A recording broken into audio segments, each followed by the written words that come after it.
thank you very much. Thanks to the organizers, to Water Supply and Sanitation Collaborative Council, Water Aid and End Water Poverty, for letting me participate here. And I must say that the program of today and the topic of today fits very well into the program of the German presidency in the Security Council, because we are actually in the month of July chairing the Security Council. And for us, it is very important to highlight human rights and to highlight the link between human rights and security. And somehow the topic that you have chosen here and you are promoting fits well into this. We had already human rights and peacekeeping operations, so that peacekeepers look after human rights in their own work and protection of civilians, etc.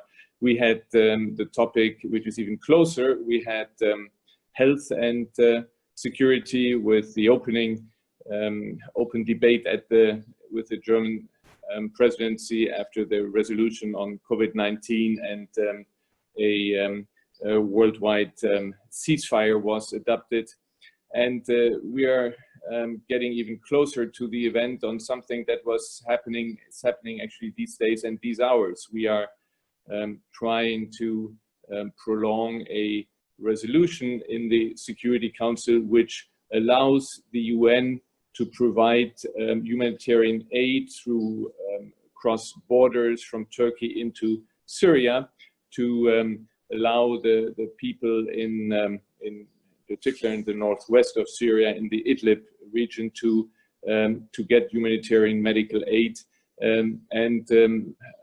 Unfortunately, last night we had a veto by Russia and China, and this threatens to stop the humanitarian aid getting into this region. And when you look at the region, when you look at how people live in Idlib and the surrounding area, you can see that the topic that we have chosen today is very much at stake, and that is human rights to water and sanitation.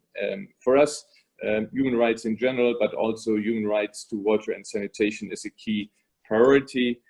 We were very disappointed that our last planned event on WASH, on water, sanitation and hygiene, had to be postponed during the CSW this year due to the COVID-19 pandemic. But I'm therefore even more grateful to be able to speak at this site event today during HIPF week, as we are celebrating the 10th anniversary of the adoption of the General Assembly resolution, which recognizes the right to safe and clean drinking water and sanitation as a universal human right.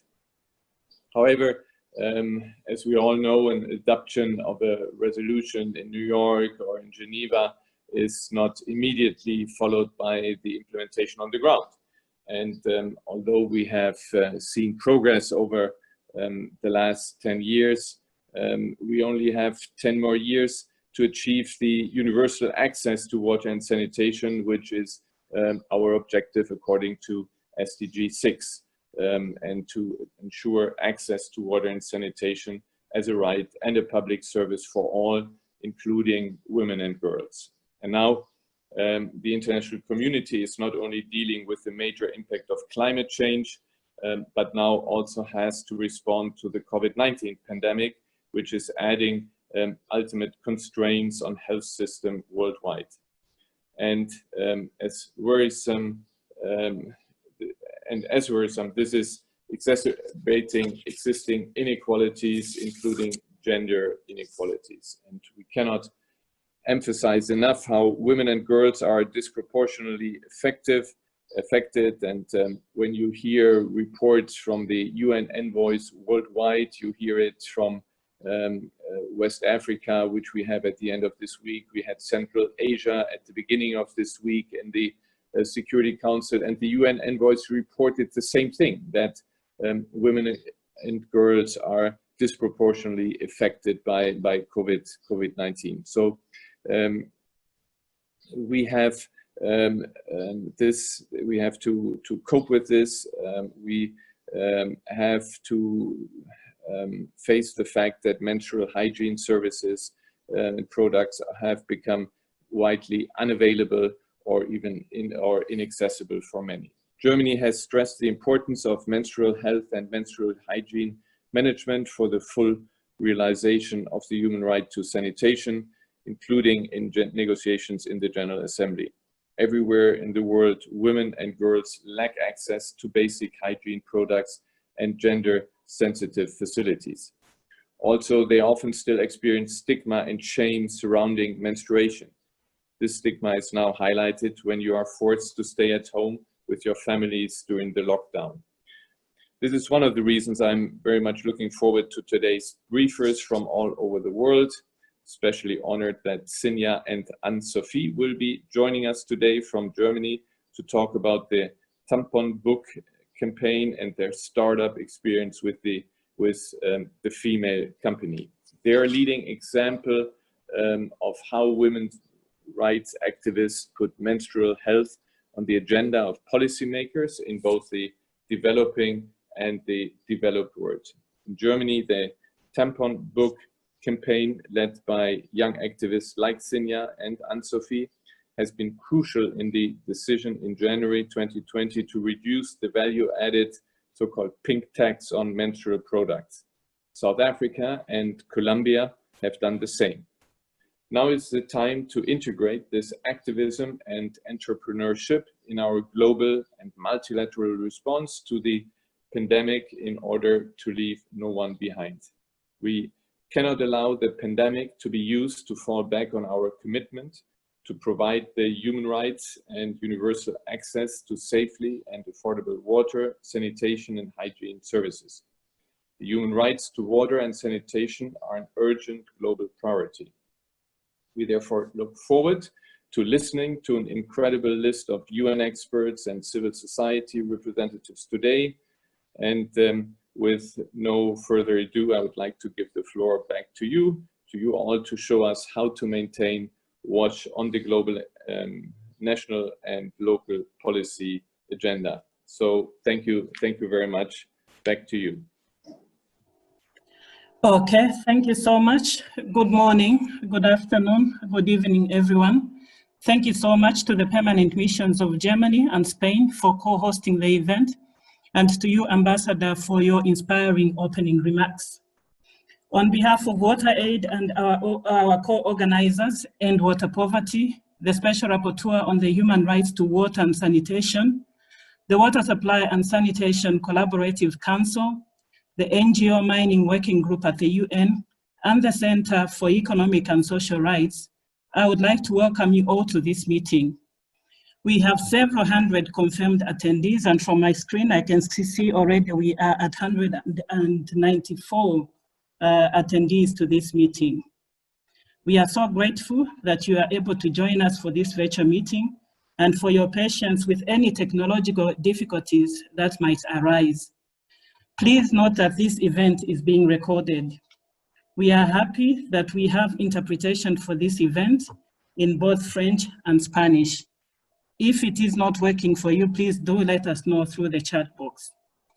To access the interpretation, please click the interpretation button at the bottom of your Zoom screen and choose either French or Spanish. You may wish to click mute original language to better hear the interpreter. As a reminder to all speakers, I kindly ask you to speak slowly so that the interpreters can be able to catch your words. On behalf of WaterAid, allow me just to say a few words. When we talk about sustainable development goals, we are essentially talking about people, about ending poverty and hunger. They are about promoting good health of people, about improving quality of education, improving access to water and sanitation, and so forth. So if the sustainable development goals are about people, the question that we must now ask ourselves 5 years after committing to the 2030 agenda is, what has happened to the people? We are here today talking about the SDGs because we have made nowhere near enough progress on bettering the lives of people. 3 billion people globally still lack access to clean water. We haven't made enough progress on any of the Sustainable Development Goals. The major structural shifts in the global political economy required to end extreme poverty and hunger, to address the climate crisis, to redress inequality and fulfill women's rights, and guarantee access to fundamental services, including water, sanitation, and hygiene, have not come about. Further, the high-level political forum has failed to inspire honest assessment of the challenges or provide meaningful accountability for governments' lack of progress on their commitments. Against this backdrop, the COVID-19 pandemic is inflicting catastrophic impacts on the health, livelihoods, and lives of hundreds of millions of people across the world, with over 10 million people and counting infected with the virus. Lockdowns, curfews, shelter-in-place orders have brought the global economy to a standstill, with people living in poverty forced to risk their health by continuing to work to avoid starvation. The virus disproportionately infects and kills those who are denied access to the basics that would protect them from disease: universal healthcare, nutritious food, decent housing, unsafe water, adequate sanitation, and the ability to frequently wash their hands. The 2020 High-Level Political Forum provides the opportunity for governments to show that they understand the agency of transformative action and to explain how they will tackle and transform global structural, economic, and financial systems to capture the resources that are required to address COVID-19 and the climate crisis and redress the injustices that preceded both. As the international community begins to envision collective efforts to build back better, redressing the impacts of COVID-19 must include a recommitment to the original roadmap for global progress enshrined in the 2030 Agenda. This must include a massive increase in investment, both from donors and national governments, to extend wash services to all as a critical enabler for the whole of the 2030 Agenda and in fulfillment of universal human rights. In many developing countries, there are fears and concerns that resources mobilized for the COVID-19 response are being misappropriated or misdirected to further political and personal interests of those in power. A clear commitment to accountability and mechanisms for monitoring and reporting on the use of COVID-19 resources is essential for governments to build trust and to win the fight against COVID-19.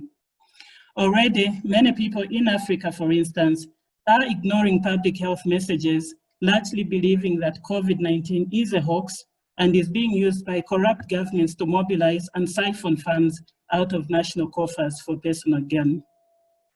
As political leaders meet at the high-level political forum, and as we meet here today in this side event, we all need to focus and think about how we can bring about transformative change to ensure that the most vulnerable and marginalized groups have access to water, sanitation, and hygiene. This is fundamental to fight the spread of COVID-19 and to build back better. Funding for WASH should be substantially increased to ensure adequate hygiene in COVID-19 response through new and additional global commitments of a minimum of $9 billion US. We should also ensure that services are guaranteed, especially during this period, as livelihoods of many people are disrupted, incomes eroded, inequalities inevitably widened. We also must ensure that WASH and health systems are strengthened to deliver services. I thank you, and I wish us all a fruitful engagement as we continue in this virtual meeting. Just a brief overview of today's program, which we expect to last approximately 2 hours, technology allowing, so bear with us for any technological challenges. So we will begin today's discussions with 2 scene-setting presentations. First, we'll have a keynote from the UN Special Rapporteur on the human rights to water and sanitation, Mr. Leo Hela. He's already online. This month marks the celebration of the 10-year anniversary of the UN General Assembly, acknowledging water and sanitation as fundamental human rights. So the Special Rapporteur and his team have been highlighting various aspects of the rights and their interconnections, including with gender, with affordability, privatization, and accountability. Mr. Hela's mandate as Special Rapporteur is about to conclude, and it is coinciding with the celebration of the 10th birthday of the human rights to water and sanitation. We will then hear from Ms. Sue Kos, who is Executive Director of the Water Supply and Sanitation Collaborative Council, which will soon evolve into the Sanitation and Hygiene Fund. The COVID-19 pandemic shines a spotlight on the water, sanitation, and hygiene sector and makes our work even more urgent. So we are looking forward to hearing from Mrs. Coates how increased financing for sanitation and hygiene can help us tackle the virus and fulfill human rights for all, especially for women and girls. Our discussion today will take the form of two panels. The first panel will be spotlighting country experiences, and the second will be framing a rights-based approach to SDG number 6 and to the COVID-19 response. We will hear from advocates for WASH in Nigeria, El Salvador, Palestine, and Sahel, and also from Germany, from civil society, the UN, the private sector, and this will be followed by an opportunity for participants to ask questions from the floor. We will then be able to watch a brief video from our partners in India, who will share the experiences of sanitation workers in 4 states advocating for rights as part of a comprehensive understanding of human rights to both sanitation and to decent work. We will then move on into a concrete framing of how the International Human Rights Framework bolsters communities' claims for their rights to water and sanitation, hearing from both the European Union based on their new guidelines on the human rights to water and sanitation, and from the Center for Economic and Social Rights, who have a new policy brief series on recovering rights in the global response to COVID-19. There will also be an opportunity here for discussion, and after that, I'll be able to hand over to my colleague, our Hassan Adam from End Water Poverty, to bring all this together, and then we'll hand over to the Permanent Mission of Spain to officially close. Throughout the program, please feel free to type your questions for any of the speakers into the Q&A box. Please also introduce yourselves in the chat box and let us know if you have any technical difficulties. Thank you for your patience with any inevitable technological challenges, and thank you again for joining us. So now I will immediately turn over to Mr. Leo Hela, Special Rapporteur on the Human Rights to Water and Sanitation, for his keynote presentation. Mr. Hela, over to you. Thank you, Pamela. And I would like also to thank you, the Ambassador Christoph, for the inspiring initial remarks. Good morning, good afternoon, and good evening for all of you. It's a pleasure to share this virtual session with so many committed persons with the realization of the human rights, water, and sanitation at the international and national levels. I'll start saying that 2020 is a very emblematic year for the human rights to water and sanitation. As was raised earlier, we celebrate the 10th anniversary of the resolution 62-292. It is the year when the second term of the Special Rapporteur comes to an end, and when the third rapporteur will be appointed by the Human Rights Council and will start to work on the mandate in December this year. It is the fifth year since the adoption of the Agenda 2030, so 1/3 of the period has gone and we have only 10 years ahead. And of course, in this agenda, targets 6.1 and 6.2, among others, are very well aligned with the human rights framework.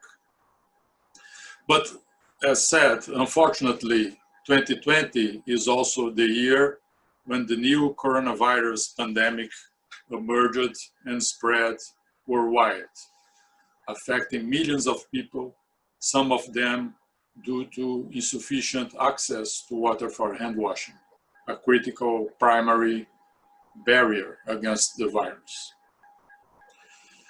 It is necessary initially to highlight that the GA resolution of 2010 as a key landmark for the recognition, the explicit recognition of the human rights to water and sanitation wasn't an isolated event, but the result of a series of previous efforts that paved the way for this explicit recognition. The International Covenant on the Economic, Social, and Cultural Rights back in 1966, a binding document, it's important to highlight. In its Article 11, recognized the right to everyone to an adequate standard of living, from which the human rights to water and sanitation is derived. It's important to point out that the recognition of the rights was not initiated by the resolution of 2010, but we can trace it back to 1966. Then the General Comment 15 in 2002 clarified in details the meaning of the right to water. It was a comment on the right to water, but paved the way also to the further recognition of the right to sanitation. So these are only two examples of initial landmarks that paved the way for the explicit recognition of the right to water and the right to sanitation 10 years ago. If the resolution 62-292 benefited from these previous decisions, it set the ground for subsequent achievements in consolidating the legal foundation of the rights. Further resolutions in the General Assembly and the Human Rights Council and the alignment of national legislations with the elements of the rights have the fingerprint of the 2010 resolution. One question to be asked at this point is, what lessons can we learn from the pandemic that could help to speed up the realization of the rights for all and to leverage the call of the 2010 resolution? Some of the lessons that occurred to me are, first, we learn very well the consequences of not having water available, accessible, and affordable for all. We learned that water for hand washing is essential, and for this it's necessary to have water and soap, and in many circumstances it's impossible to have access to water without the presence of the state, without public provision, without public services. A second lesson are the consequences of the unacceptable inequalities in the provision of water and sanitation, affecting more people living in poverty. They were much more affected by the coronavirus pandemic, which also impedes the containment of the disease. For the containment of a pandemic like that, it is very important to have all the population included in the containment measures. So the lack of water for those populations is an element that impedes this containment. A third lesson is the need of the state engagement. In this case, it was notable the need for states to have a proactive action in prohibiting disconnections that was and still is a very common practice in the water sector. Disconnections due to inability to pay bills by some people. Also in reconnecting people that was previously disconnected by this reason. In waiving bill payments for some people that was tremendously impacted by the economic crisis derived from the pandemic, and also in enforcing water availability for people in homeless, for informal settlements, for prisons, etc., etc. So these elements was the role that states were supposed to play in order to help to contain the pandemic. So water for all, water in all spaces, water at the household level, but also water beyond the household level.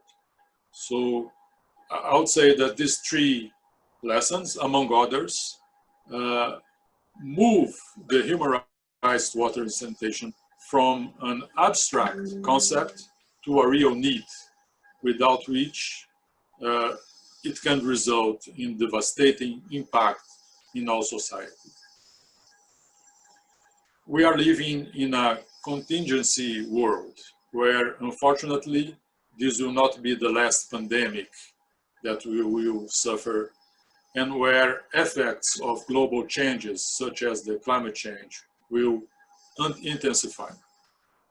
The realization of the human rights to water and sanitation is an antidote to the perverse consequences of these events. So I think this is an approach that we need to carry on and to use as a narrative to promote the human rights to water and sanitation. So I wanted to first approach the anniversary through this unfortunate coincidence between the celebration of the 10th year of the resolution and the pandemic. But in general terms, when we look back to the 10 years and ahead to the next 10 years, everyone will see a cup half full and half empty, and will give more prominence to the half he or she prefers. In my personal perspective, I always try to have a balanced view of this cup, at the same time recognizing the achievements and the challenges. We have reasons to celebrate these years.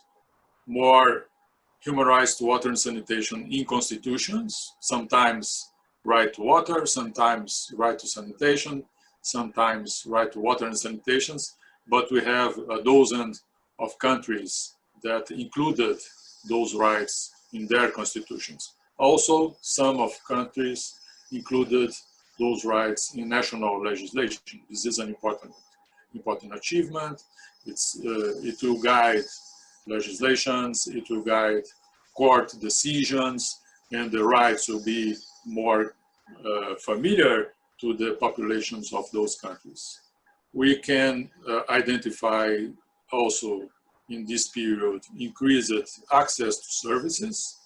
We can also identify increased awareness of the rights by governments, by practitioners, by civil society organizations.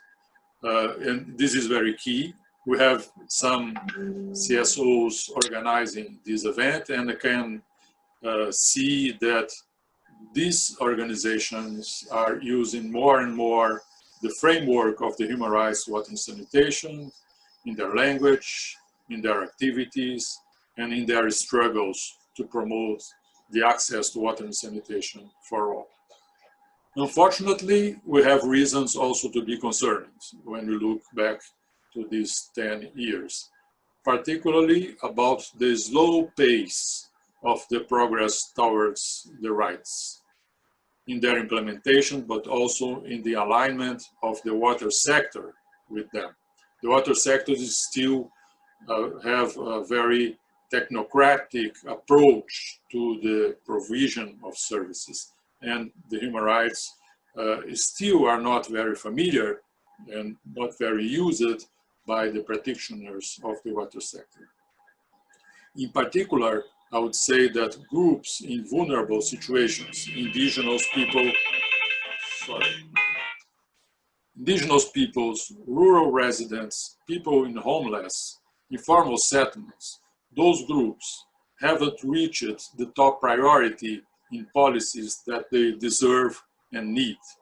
Unfortunately, economic concerns in service provision are still the main driver, or sometimes the single driver, for many governments, providers, and regulators.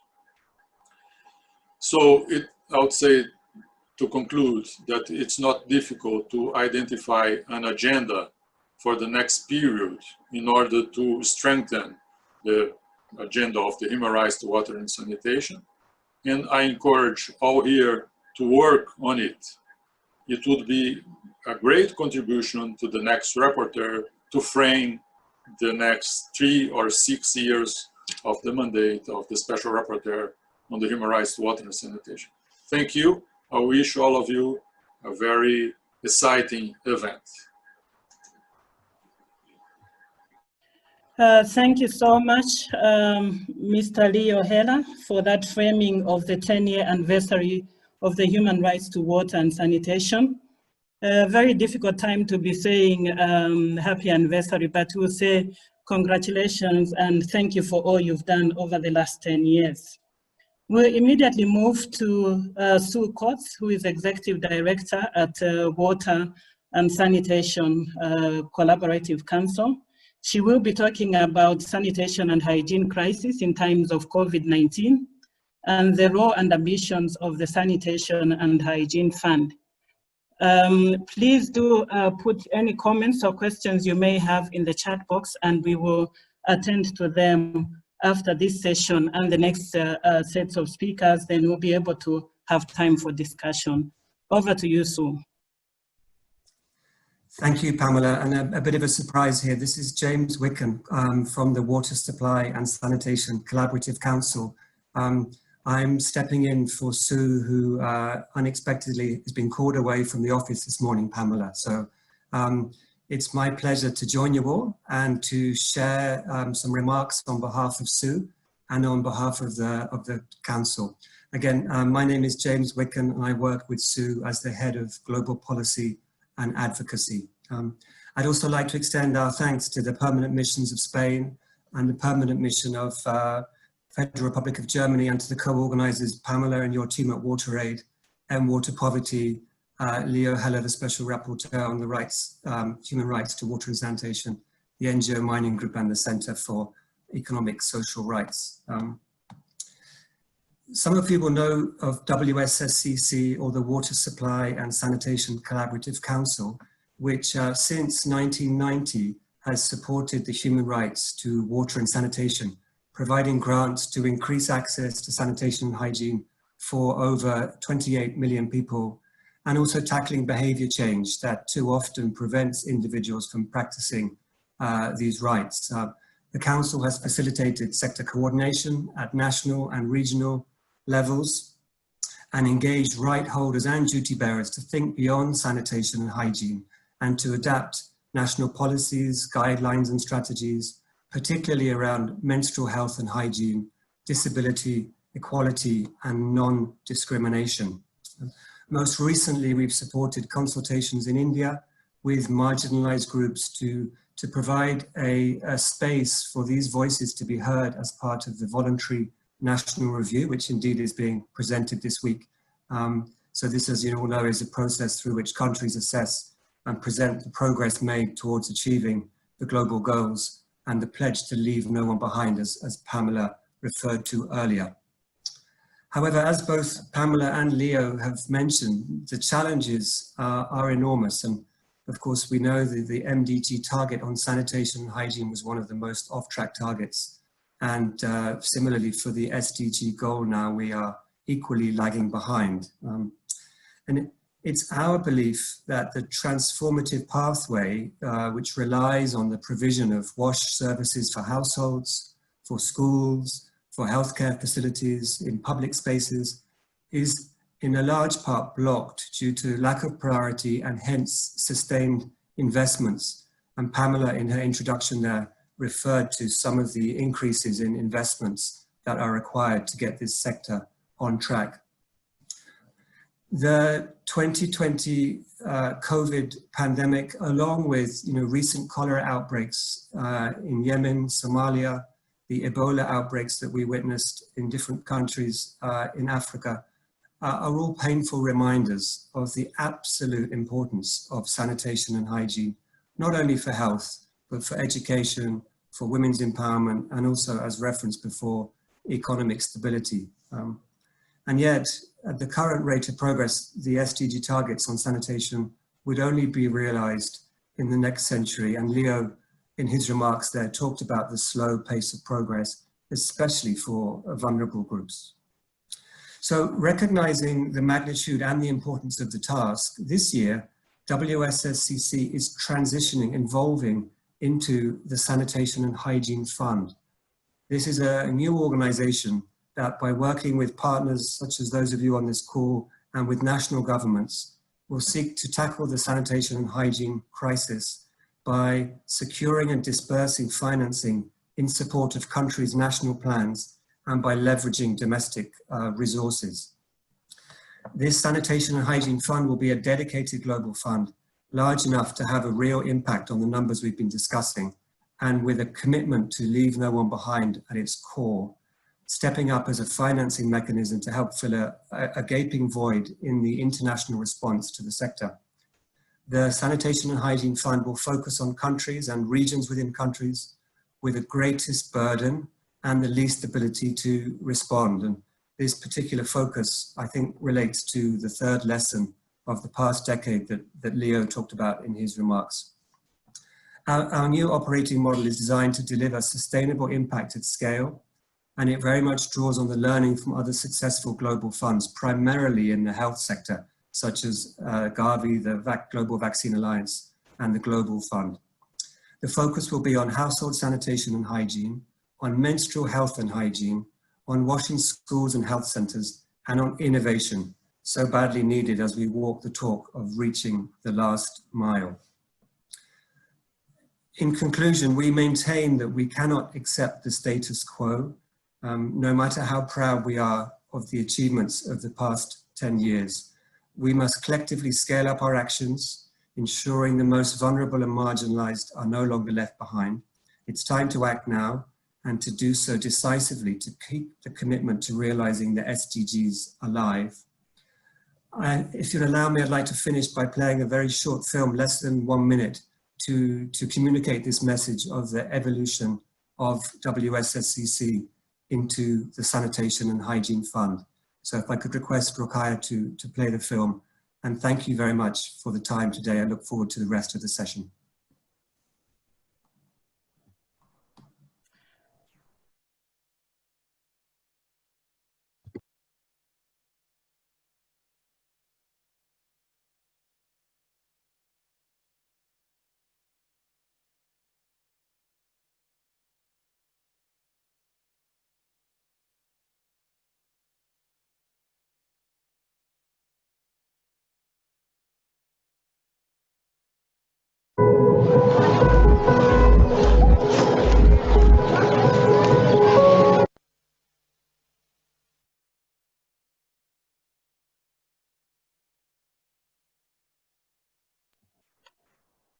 Rokhaya, are we good? Was that it? Or am I the only one who seems to have missed it? No, we are good. It's coming. Just a moment. Okay. Thank you for your patience. Okay, thanks.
Okay, thank you so much, James. Good to see you on the other side.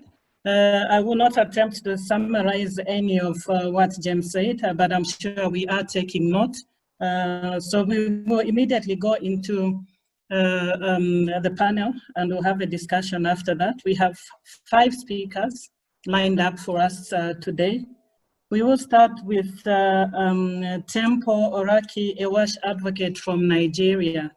Tempo, you have about 3 minutes where we will ask you to just give a brief introduction of yourself and then give us your remarks. 3 minutes, please. Over to you. Hi, everyone. Good morning, good afternoon, and good evening, everyone, depending on your location. I am Tempo Oraki, and I'm the campaign coordinator for the Claim Your Water Rights campaign here in Nigeria.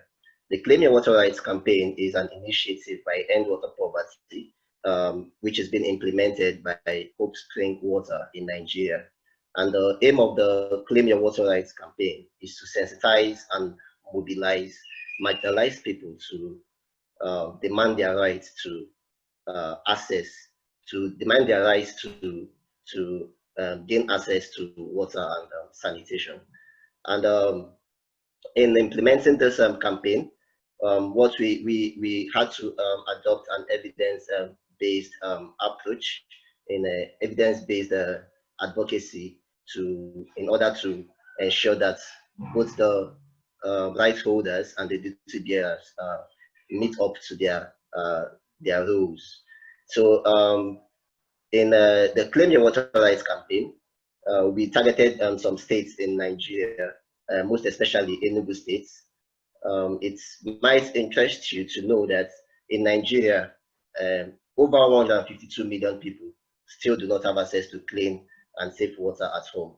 This is not just a mere inconvenience, it is gross injustice. And that is what we hope to address by with the Claim Your Water Rights campaign. So the campaign targeted some states in Nigeria, and one of them is Enugu State. It might interest you to know that Enugu State, with a population of over 4.4 million, the metropolis has only 10,000 people connected to pipe-borne water supply. That is just less than 1% of the population that you have in Enugu State that have access to this pipe-borne water supply in their homes. So this is this call is very disturbing, and it's something that needs to change as quickly as possible, and that is why we are targeting the states to implement this Claim Your Water Rights campaign. So in our approach, we had to engage the rights holders. We went to the streets to get and gather case studies from the streets and to hear the plights of the people and what they are going through. And then after that, we had to also engage the duty bearers, those who have been mandated to actually provide water to the people. And we engage them with the evidence we've gathered from the field, with the plights that the people are facing in the field. We shared this evidences with them. And this was further amplified by getting the citizens to hold the leaders and the government accountable.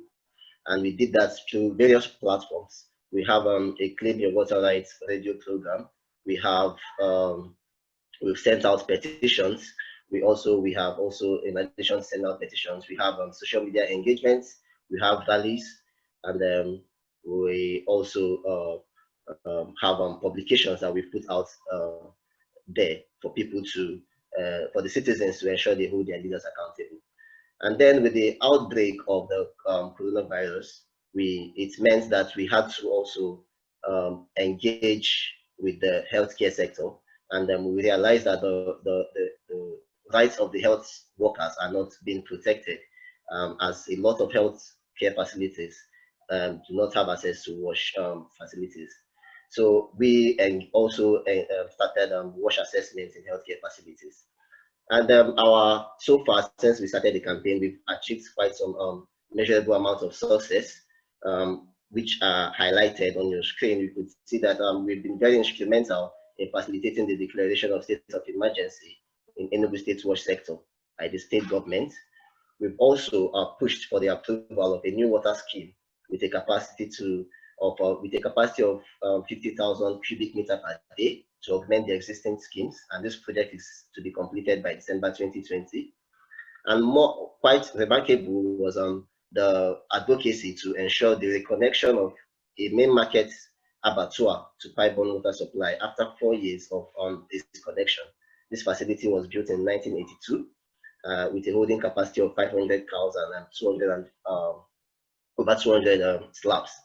And these people do not have access to pipe-borne water supply for over 4 years, and they depended on well water, which was actually very disturbing. We've also been able to get commitments from the state government, and one of them is to the commitment by the state government to enhance water supply to 34 primary healthcare facilities and installation of boreholes in general hospitals. For our online petition, we also wanted the state governments in every state in Nigeria to ensure that they recognize human rights to water in their state water laws. And so we sent out an online petition which gathered over 663 CSO representatives' signature. Those successes didn't come quite easy. It was basically based on the effort of a team of vibrant youth-led network of CSOs that were representing various communities. And this unit, various network came, these various CSOs that are youth-led came together to drive this campaign in Enugu State, and they are very, very instrumental to the success that we've achieved in this campaign. Next slide. So on the screen, you can see that is the first, what you have at the top is the old pipe connection you have at the water, at the abattoir, the main market abattoir, the well they were using before this, our intervention. And then after our intervention, they have a new pipe, pipe-borne water supply after 4 years. And you also on the screen, you can see the hospital management board who came online on our radio program to promise that at the end of the year, he hopes to come back to recount the number of healthcare facilities that they provide wash facilities to. And this was based on the evidences that were, and the voices of the people that were played on radio, where the health workers and their the patients were complaining of the wash facilities in hospitals in the state. Next slide. Yeah, this didn't come out. These achievements actually came with quite some challenges, and one of the major challenges was the non-domestication of human rights to water in Nigeria's constitution, and that has made it difficult for some of the rights holders whose rights are violated to place charges. The community members' indifference to government issues and accountability was also another challenge. While in the health sector, the health workers who are supposed to lay complaints were actually scared of being victimized because they work in the government-owned hospitals. So they didn't want to come out to lay complaints. And that was another challenge we faced. And then finally, there's a huge capacity gap amongst both the rights holders and the duty bearers on their roles. These are some of the challenges we faced while executing this project. But in conclusion, I would like to also stress that the challenges we have here are actually not stumbling blocks for our campaign. They are, in essence, an opportunity for impact. If you see all the challenges there, you could confirm that these are have offered us new opportunities to make more impact in our campaign. And next slide. Finally, you could see the members or partners who have come together. These are all youth-led CSOs, grassroots CSOs that are working in different communities in the states that we were able to get together to drive this campaign. And at the bottom, you could see the link to more details about the project and the Clean Water Rights campaign. Thank you for listening. Thank you so much, Tempo, there for sharing that very interesting and inspiring campaign and interventions in realizing the human right to water. So our next speaker will be in Spanish. So I ask those of us that are on the English channel to switch over to the interpretation for the Spanish, on the Spanish channel. Before we move to the next speaker, may I also just request the panelists to check the chat box. There are a lot of interesting comments and a few questions I see directed to Leo Hela from Sandra and from Antonio Rodriguez. You may want to just respond to those comments in the chat box. We may not have time to take in all the questions and comments, but I think that if we are able to respond to some of them as we go, that will be great so that we are able to interact with all the questions and comments that are posted in the chat box. So please do look at the chat box and see if there's anything that you want to pick up from there as we go along. So we'll move on to Sandra Carolina Asensio, a human rights defender from El Salvador. Over to you, Sandra. Reciban un saludo fraterno de paz y bien. En esta oportunidad quiero relatar el trabajo que la población salvadoreña ha realizado por la transformación de las políticas públicas en el tema de agua en El Salvador. Durante estos 15 años, así como el uso de mecanismos de derechos humanos y en particular el apoyo del relator Leo Hiller, ya que el uso irracional en El Salvador de los bienes naturales, los altos niveles de contaminación y el deterioro ambiental evidenciaron la crisis socioambiental como producto de la insuficiencia o ausencia de las políticas públicas en esta temática. Es así que en el 2005 se inicia la lucha por la defensa del derecho humano al agua y al saneamiento, con el objetivo de regular su uso, garantizar la sustentabilidad, acceso y asequibilidad, sustentados en los derechos económicos, sociales, culturales y ambientales. Durante estos años el proceso ha sido arduo. Comunidades, organizaciones sociales, iglesias y universidades han sido propositivos de anteproyectos de ley y reformas constitucionales, presentadas en diferentes años a la Asamblea Legislativa, esfuerzos acompañados por protestas masivas como garantes de la democracia. Para continuar esta influencia y dar a conocer la realidad del país desde el territorio, hemos utilizado y participado de algunos mecanismos, como mencionaba antes, el EPU, procedimientos especiales, foro político de alto nivel y consultas promovidas por relatores. Reconocemos la labor realizada por el relator especial sobre los derechos humanos al agua potable y saneamiento por su visita oficial en el 2016, donde pudo constatar a través de conversatorios y visitas de campo las denuncias hechas por la sociedad civil de la mala calidad y falta de acceso al agua potable. Las 19 recomendaciones emitidas han sido importantes en la lucha política, ya que en su informe recordó al Estado sus obligaciones en derechos humanos, la incorporación del derecho humano al agua y al saneamiento en el ordenamiento jurídico y priorizando el uso para el consumo humano. Además, establecer una relación de cooperación por medio de tratados con los países vecinos para un buen manejo de la cuenca transfronteriza. En el 2017 el gobierno da un paso y asume compromisos con el ODS 6, adoptando las metas 6.5, 6.6, 6A y 6B. Sin embargo, la discusión del tema de agua no avanzaba dentro de la Asamblea Legislativa. Y durante nuestra participación del foro político de alto nivel en el 2018, el movimiento ambiental presentaba otra propuesta de reforma constitucional.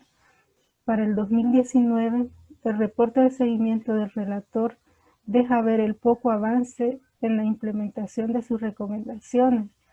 Pese a ello, sorpresivamente desde la Asamblea Legislativa, dan a conocer otra propuesta de ente rector con participación mayoritaria de empresas privadas. Ese mismo año hay un cambio de gobierno y muchos procesos se detienen debido al choque de poderes entre los órganos del Estado. Con la llegada de la pandemia de COVID-19, el país nuevamente queda al descubierto con la deficiencia del servicio de agua potable y los camiones cisternas enviados por el gobierno no han dado abasto, pues hay un gran desabastecimiento en muchas comunidades e impide cumplir con las medidas sanitarias que en este tiempo son sumamente necesarias. Es urgente a esta fecha que el país cuente con instrumentos jurídicos que garanticen el goce pleno de los derechos humanos al agua y al saneamiento. Y finalmente aprovecho el espacio para agradecer a Leo Hiller por su liderazgo y el apoyo que nos ha dado durante estos años para realizar el derecho al agua en El Salvador. Gracias.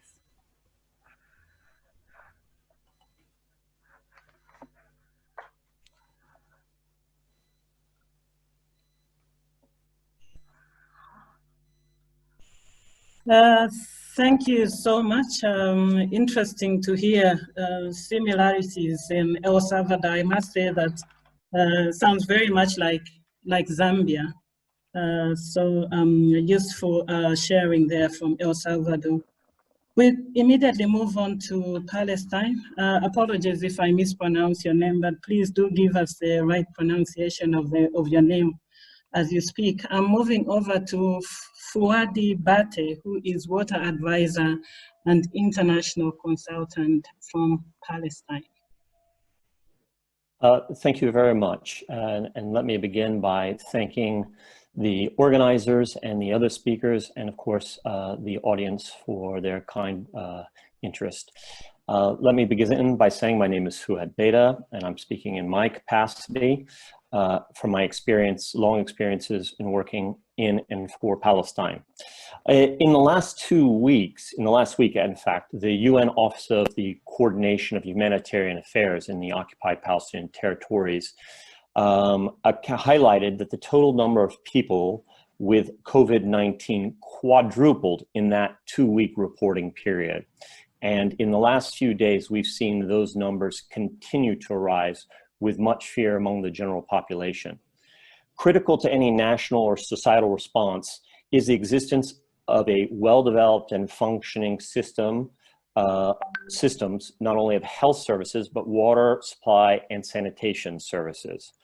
One has to look no further than Michael Link's, the Special Rapporteur on the Situation of Human Rights in the Palestinian Territories, 2019 report, with its particular emphasis on access to water and environmental degradation, to know that the required systems are in fact victims of occupation with the resulting lethal consequences upon the Palestinian population.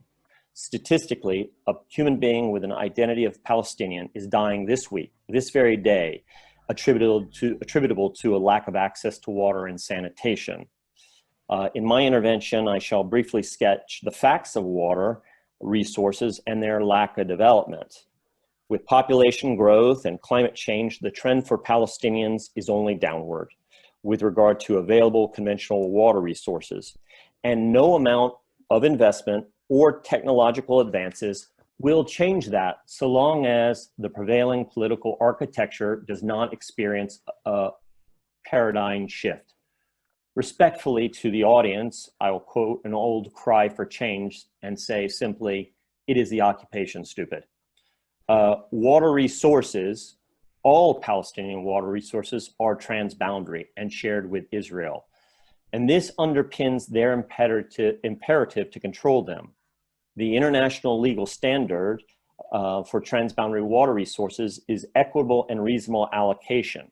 But as Israel utilizes approximately 90% of those shared resources, they effectively extend their control over Palestine's ability to utilize and manage effectively the remaining 10%.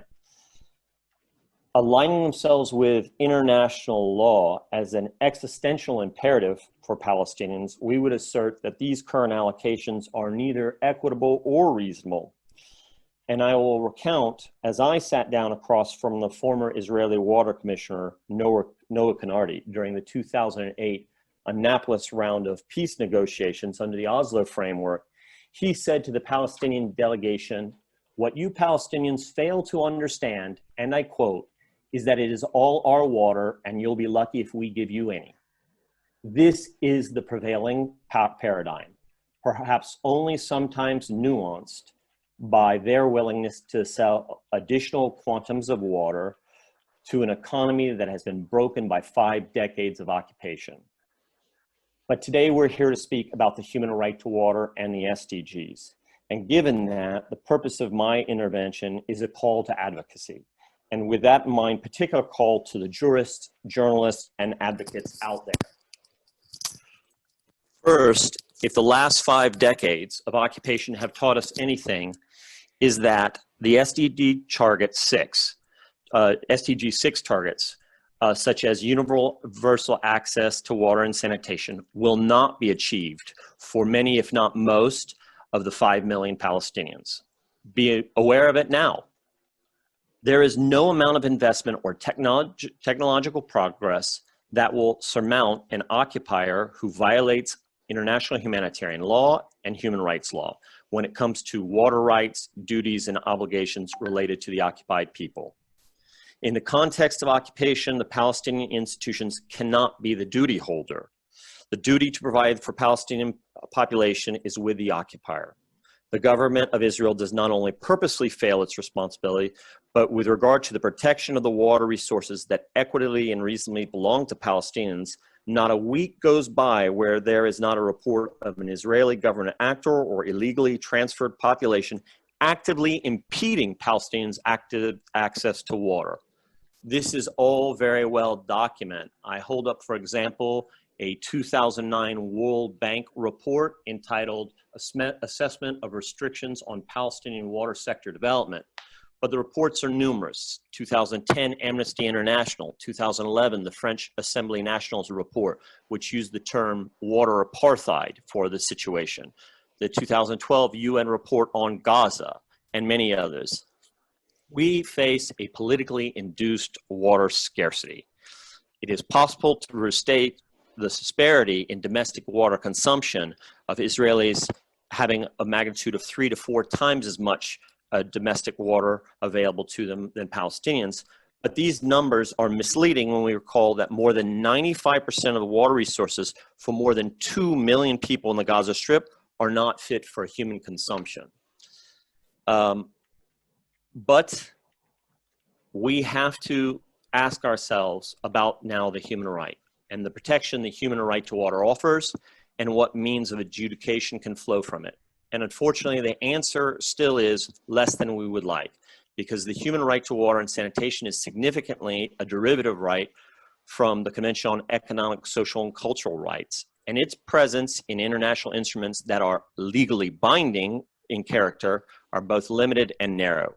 Even as we promote the progressive evolution of the human right to water through emerging norms and standards promulgated in other areas such as service provision, governance, monitoring, technical health, and environmental standards, more must be done now to strengthen the right.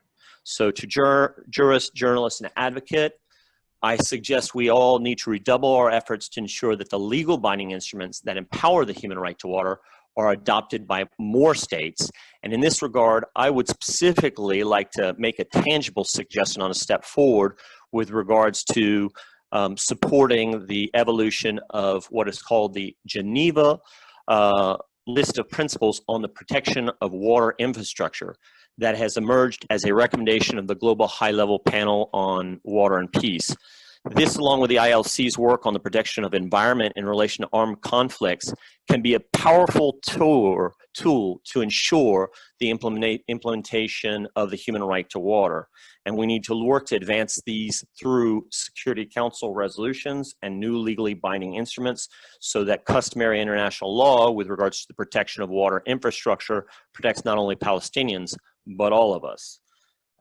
I would like to finally say, as we look forward to the mandate of a new special right to the human right to water, special rapporteur, and thank Leo Heller, with regards to the new mandate, one would hope that some remote assessment could be undertaken of the situation in the occupied Palestinian territories, combined with informal visits to raise awareness among the right holders, the Palestinians, what rights they are entitled to with regard to water and sanitation, as some prelude to an official visit, should the powers that be allow during some political window of opportunity.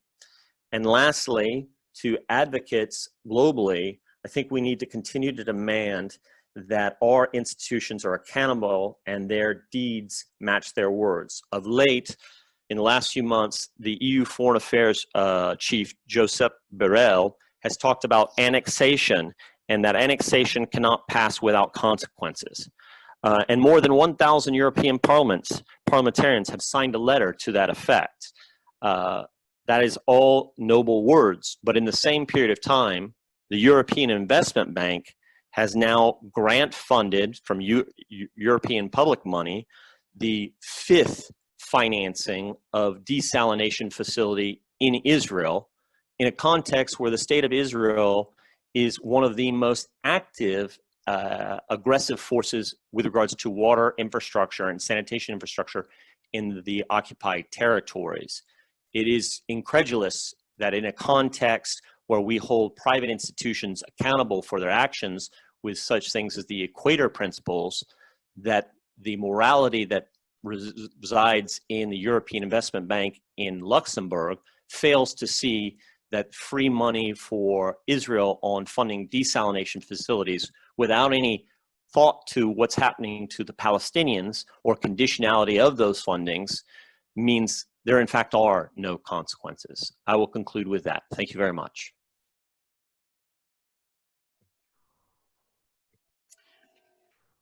Thank you so much for that very illuminating presentation. A lot of things I didn't know in relation to water and sanitation in Palestine, so thank you for sharing that. There is a request in the chat box for you to share the report that you mentioned. I think it's somebody only identified as Chris on the chat box. Please do provide your details so that the report can be shared with you. You mentioned the 2019 report that Chris would like you to share. So we now move on to the Sahel, where we'll have Justin Coffey, who is Regional Coordinator for UNFPA, World Bank, Sahel Women Empowerment and Demographic Dividend, the SWED project. Over to you. Thank you, Madam Moderator. First of all, let me thank Sue Coates and WSSCC team, Rukaya and team for inviting us to be part of this celebration of the 10th anniversary. And we are very, very delighted to share what we consider as a work in progress in making sure that sanitation and hygiene activities are mainstream in our women empowerment and demographic dividend project in order to achieve human rights and leave no one behind. So I have a PowerPoint presentation. I don't know if you have it. I can just speak. Oh yes.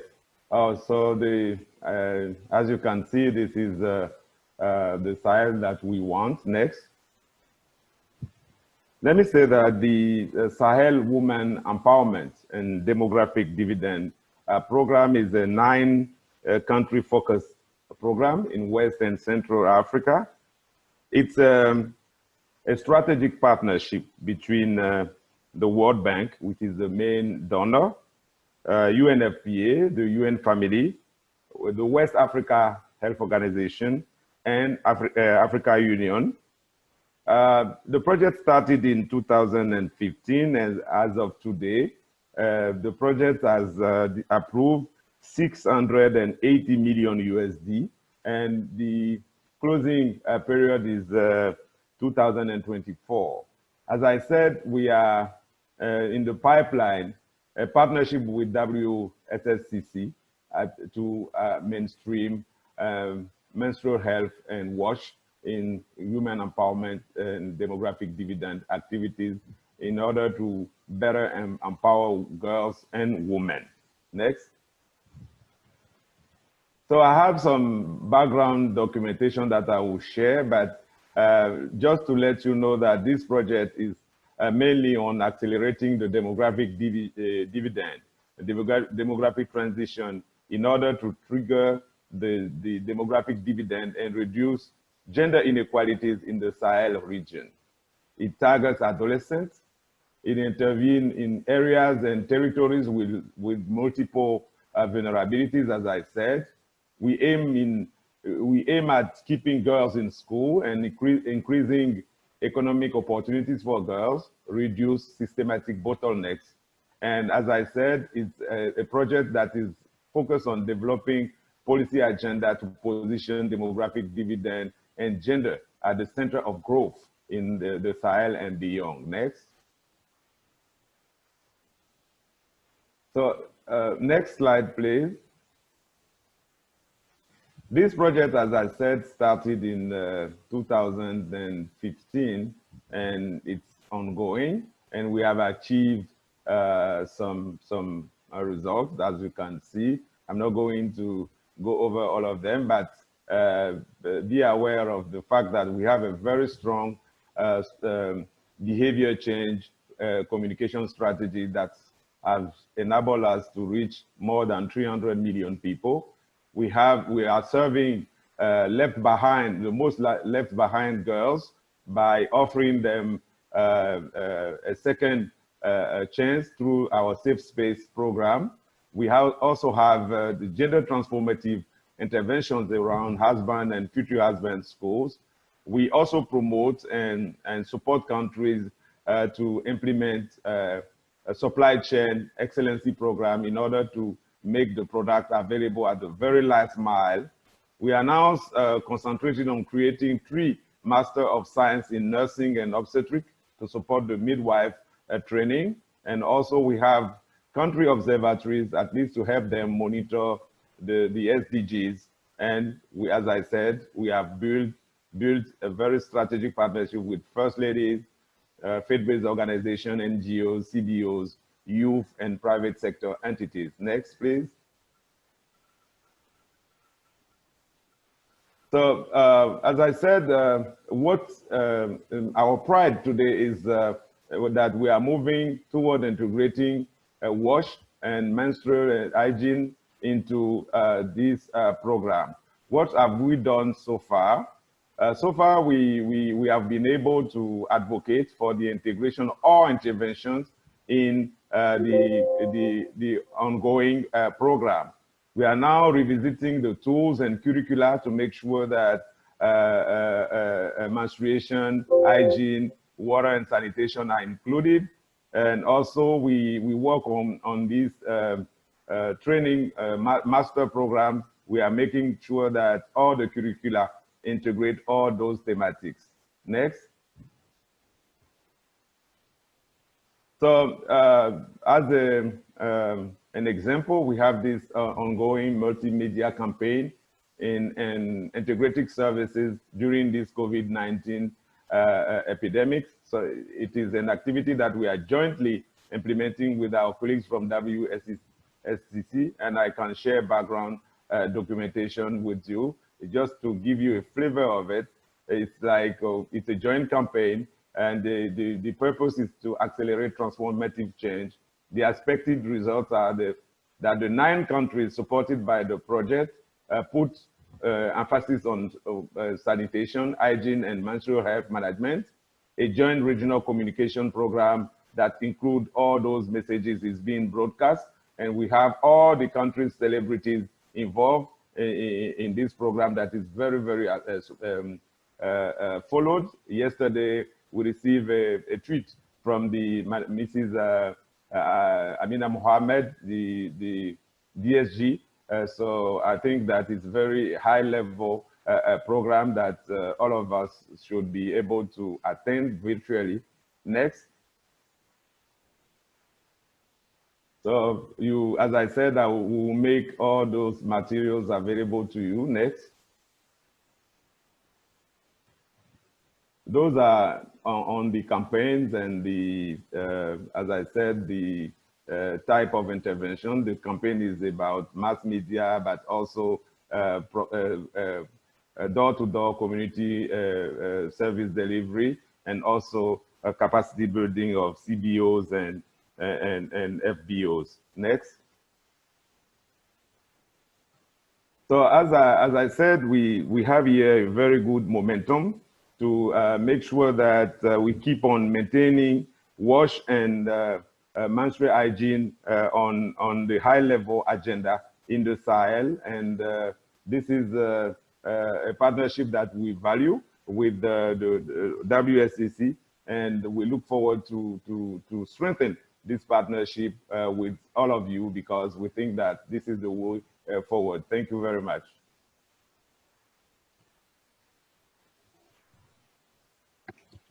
Okay, thank you so much, Justin. Very interesting projects again there.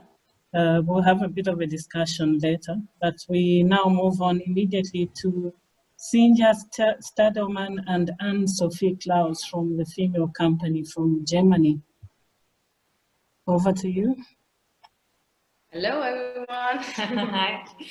Hi, my name is Anne-Sophie. And I'm Sinja. And we are from Germany and the founders of the female company.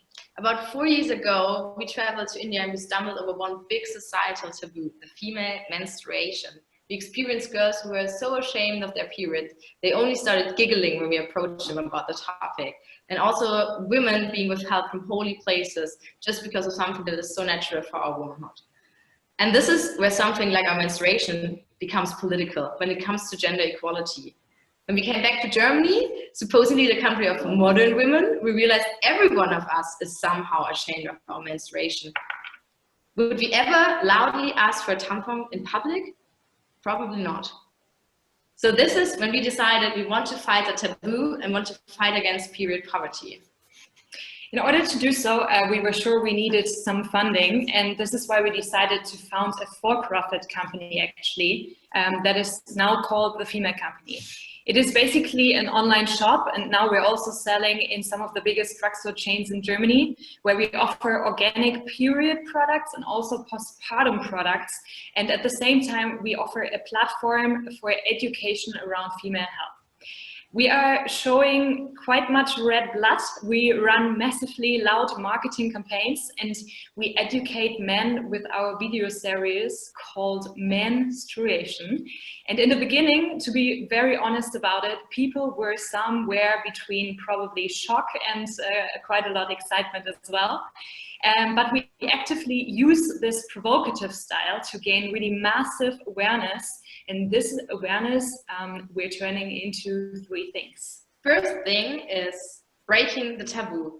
If even your rural newspaper writes about menstruation, it's finally on the table, and women and men can feel more comfortable about talking and exchanging about the period. And second of all, we want to have a political movement, because we, together with other activists, actually reduced the tax on period products in the beginning of this year for Germany. Before, caviar, truffles, and oil paintings were taxed with 7%, whereas period products were taxed with 19%. That's quite unfair. We thought so too. So we invented the tampon book, a book that hides tampons inside that are originally taxed with 19%, whereas books are taxed with 7%. So we basically sold our tampons for a 7% tax. The tampon book quickly turned into a viral hit on social media. We gained massive press all over the globe. And in the end, we finally made it to reduce the tampon tax for Germany. And third, our power goes into our Pads for Girls program in India, which is financially supported by every sale we're making through the Female Company, online or offline. In Mumbai at the moment, 5 survivors of human trafficking see washable period pads that are donated to all women around India. And as this event is also shedding a light on COVID-19 and water supply, we want to use this platform in our last seconds to ask for your support here. Our project in India is largely affected by COVID-19, and we have trouble with the water availability in rural areas. So we want to ask you for support, and feel free to approach us if any one of you is really experienced in the topic of period poverty and the use of sanitary pads in India. We will post our contact email in the chat and would be super happy to get in contact with you. So thank you for having us here. We are honored to be part of this, and we wish you all a great rest of the convention.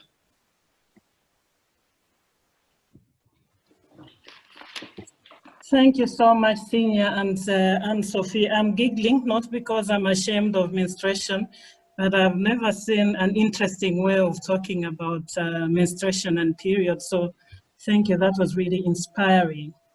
Now we have a few minutes for any questions or comments you may have. We have about 10 minutes or less for that. If you can type your questions or comments in the Q&A box, I think that would be useful. The chat box is already very full for me to follow any questions or comments you raise. Please type them in the Q&A box. I have noted a few already, and maybe I'll straight away go to Tempo because there are a few questions for you. There's a question on how your experiences can be scaled up to other states of Nigeria, given the nature of governance in Nigeria.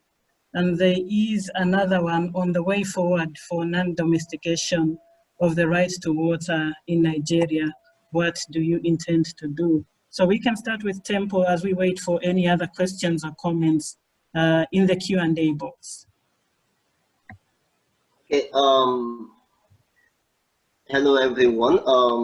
The first question was about how my experience can be scaled up into other states. Yes, considering the nature of the governance structure of Nigeria as a federal state, the responsibility of providing water is basically, it lies on the state government and not at the federal level. So providing water to citizens and residents, the responsibility lies with the state government. So in order to actually have an effective campaign that addresses the water issues in different states in Nigeria, the campaign has to be it has to be a grassroots level campaign where grassroots organizations are taking the lead in terms of pushing driving the campaign to get the state government to do something about to recognize the human rights to water for citizens. So it's very important, and it's key for other states who intend to also leverage on human rights to water to address their water challenges, to ensure that the citizens are first aware of this human right, that access to clean drinking water and sanitation is their human rights. And the best people to get this information across to the citizens are the CSOs that are operating at the grassroots level, as well as even our faith-based organizations are also very key to passing this information across. So because if the people don't have the knowledge that access to clean drinking water is their right, and then they don't even know how to go about it if these rights are being violated, then they can't do anything about it. So it's important to first pass the information across to the citizens, and that is where it's very key to have CSOs engaged in getting this information across to as much citizens as possible at the state, in different states. And then for the other question, talking about the way forward to the non-domestication of human rights to water in Nigeria. At the moment, there is a National Water Resources Bill that has human rights to water, but it's mentioned in the bill, but not explicitly addressed. Even though this human rights to water is mentioned in that bill, the bill as it stands now has not been passed by the Senate or the House of Assembly. It's still with the House of Assembly, and because of some issues that we, the citizens, don't actually know why the bill has remained at National Assembly for that long.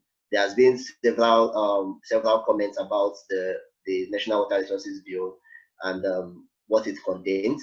But for us as CSOs and who try to push these issues and get the citizens to hold our government accountable, the best we can do at the moment is to get the government to have stakeholders consultation on that National Water Resources Bill, and then we can do that unanimously by sending out petitions and letters to the federal government as a body, as a unit, WASH unit or WASH network in Nigeria, to address all the gray areas that is in that National Water Resources Bill, because it's been there, from the best of my knowledge, it's been there since the document was there in 2016, and it's been there and without being passed up till now, because there are some gray areas that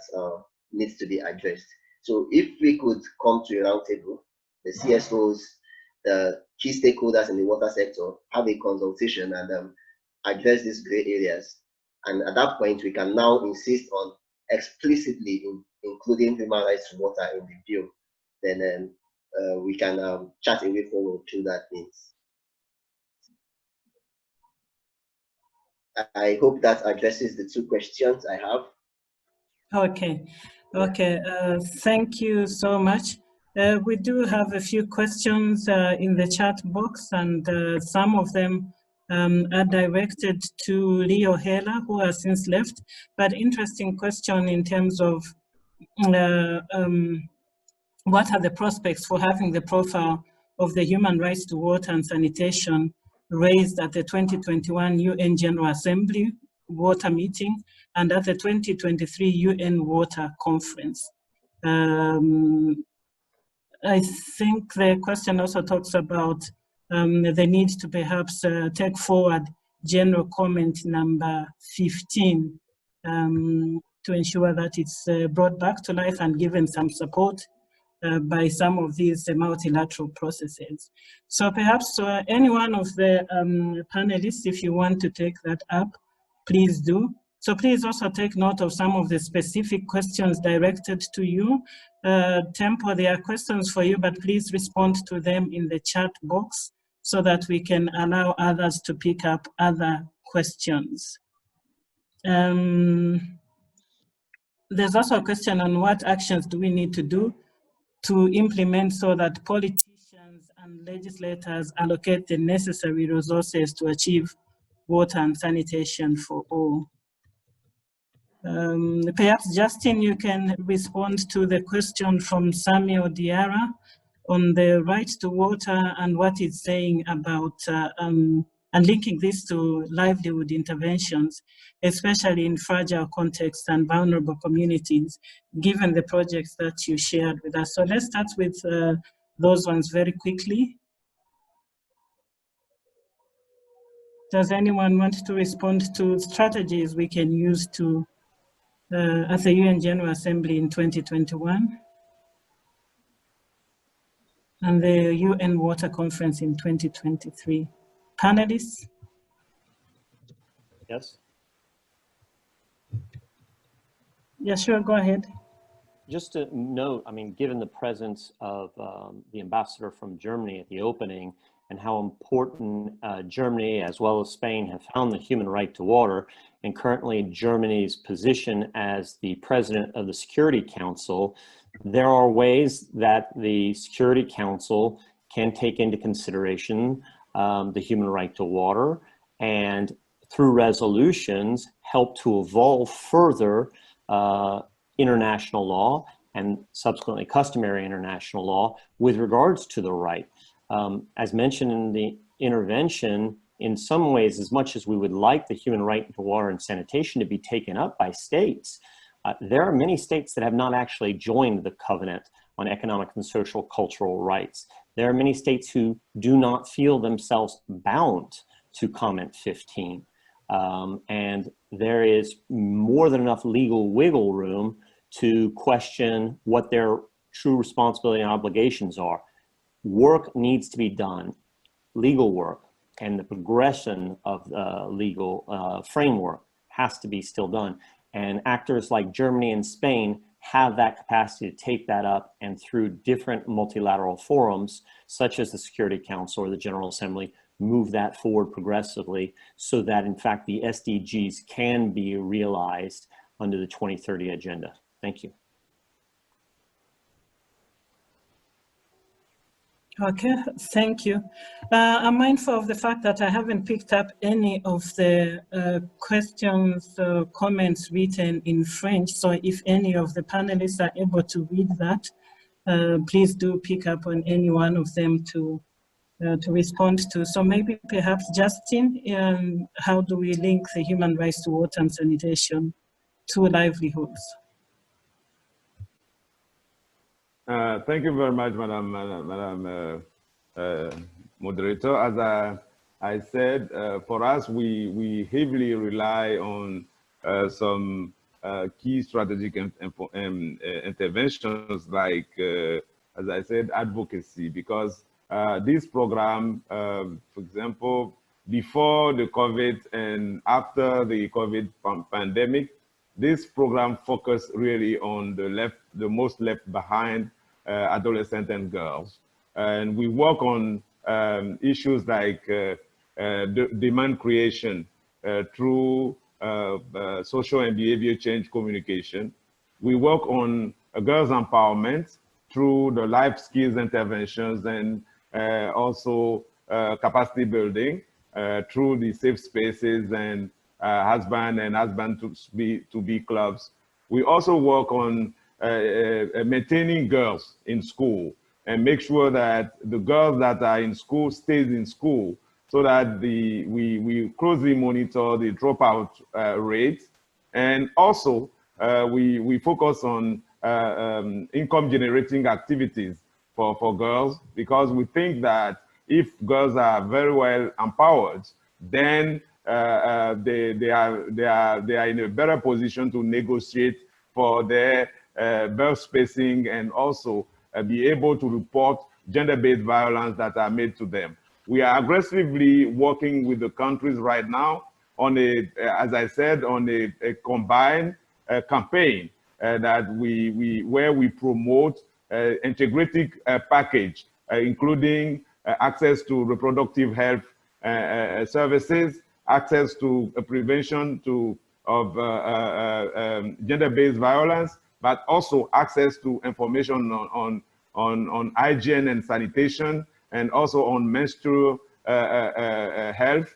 So this integrated package is done through capacity building of the NGOs, CBOs, and faith-based organizations, and all those key partners.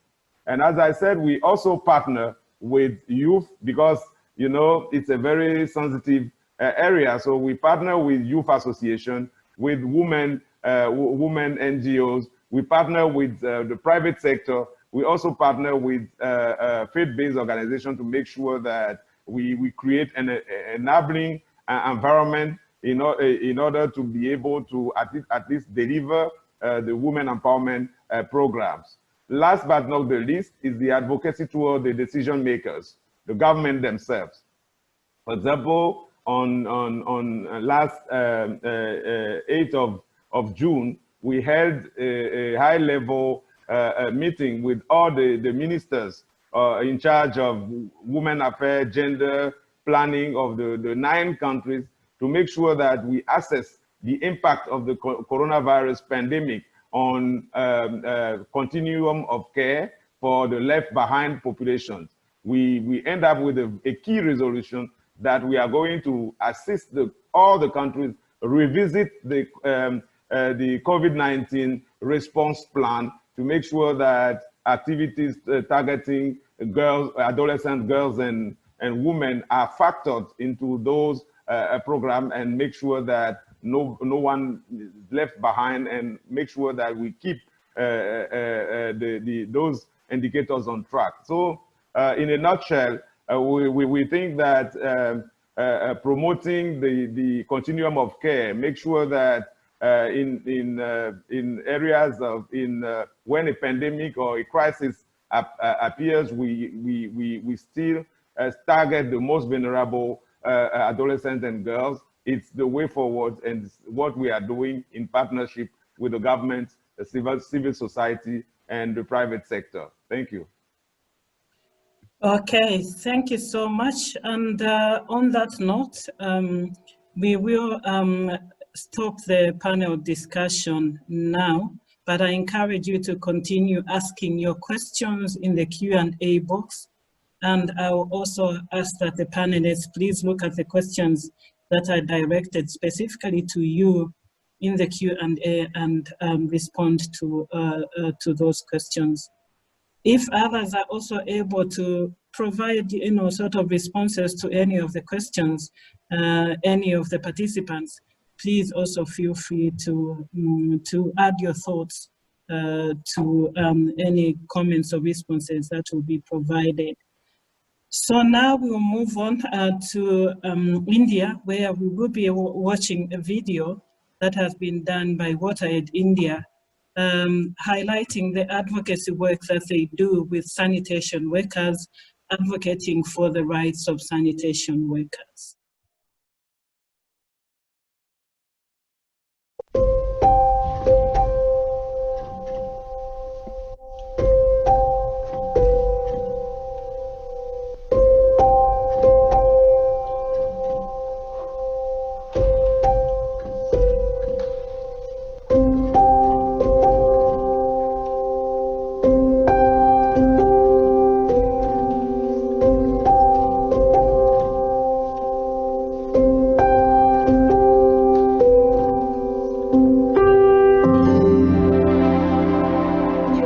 बर्ताव रखते हैं कि छोटा काटते हैं, छुआ जाएगा मेरा घर, ऐसा हो जाएगा, ऐसा हो जाएगा। मेला साफ करते हैं तो वैसा ही बर्ताव करते हैं। जब आगे से लोग चलता है, हम लोग को देख करके गिरना मानता है।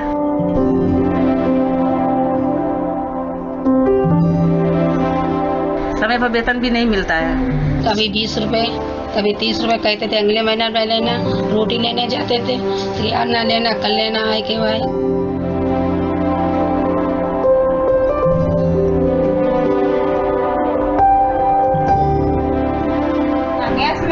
ना गैस सिलेंडर मिला है, जितनी योजनाएं आप सरकारी दे रहे हैं सब हम लोगों को कुछ मिलता ही नहीं है, तो हम लोग क्या करें। बोलने का तो बहुत सारा बात बोलता है, ये दिया वो दिया, हम लोग को कुछ नहीं मिला है अभी तक। कोई राशन पानी का भी उतना व्यवस्था नहीं है। सबको तो बोल रहा है कि पैसा मिलता है, ये मिलता है, वो मिलता है। हम लोग को एक को पैसा नहीं मिला है। सुनने में आया है कि उधर बंट रहा है, उधर बंट रहा है, लेकिन हम लोग को कभी कुछ नहीं मिला है। स्कूल में चाहते थे नाम लिखाने के लिए भाई, तो बच्चे में नहीं नाम लिखते थे, छूट विचार करते थे।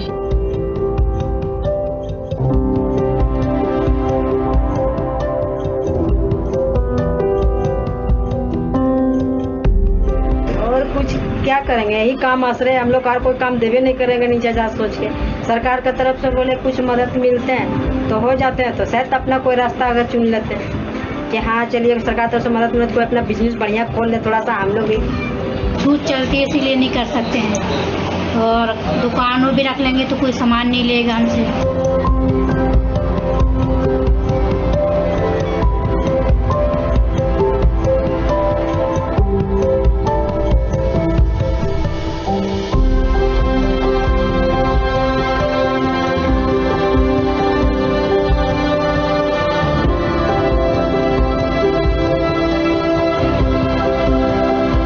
खाना पीना, आदमी का राशन पानी जो पहले चलते थे वो सब भी बंद हो गए। अभी कपड़ों से प्लस राशन मिल रहे हैं, वही से भी गुजारा कर रहे हैं किसी तरह। निमक बात माँ बाप लगे, प्लस फिर जो लेट्रिन बाथरूम धोने जाते थे वो भी सब मना कर दिए कि कोरोना की वजह से भी नहीं आना, बीमारी फैलेगा, कोरोना हो जाएंगे, इसलिए सब भी मना कर दिए। घर बैठे बाल बच्चे को पढ़ाई लिखाई में भी दिक्कत हो रहे हैं। अभी तो कुछ नहीं कर रहे, थोड़ा बहुत जाते हैं घूमते फिरते हैं तो 2-4 पैसा का काम हो जाता है, 50-60 रुपये का, तो उसी में से जो चला लेते हैं साग सब्जी। कभी मिलते हैं कभी नहीं मिलते हैं। देखते हैं दरवाजा में तो ढुकने देवे नहीं करते हैं, उधरे रहो जाओ, भी काम नहीं करा, जो भी करा नहीं करता है वो भी नहीं कराते कि बीमारी फैल जाएंगी। सरकार तरफ से तो कुछ मदद मिल नहीं रहे हैं कि घर बैठा खा लेंगे अपना। सरकार तरफ से कुछ मदद मिलते तो गली गली हम लोग को भटकना नहीं पड़ता, घूमना नहीं पड़ता। ना तो मेरे पास कुछ धंधा है, ना पानी है सब, और और ना मुझे कुछ मजदूरी मिलती है अगर तो बोलते हैं कि जिम्मेदार समाज है, इसको कोई काम नहीं देना है। कोई भी काम नहीं कर रहा है अभी लॉकडाउन में, तो किसी को कोई काम मिल ही नहीं रहा है। मेरा भी काम बंद है, बहुत दिक्कत हो रही है अभी। I demand government they must take the dignity, self-respect and right to life of the scavengers must be the priority, national priority. So those agencies, organizations and individuals, the part of the WASH, must take a kind of a time-bound action plan. There they have to put the very clear priorities. Then that they have to see that it is happening across the globe, not just in one place.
And then we will then show a video of Joseph Whittle, who is the Commissioner on Human Rights and Administrative Justice in Ghana. This is a pre-recorded video. Sustainable development goals are political aspirations that state parties have signed on to.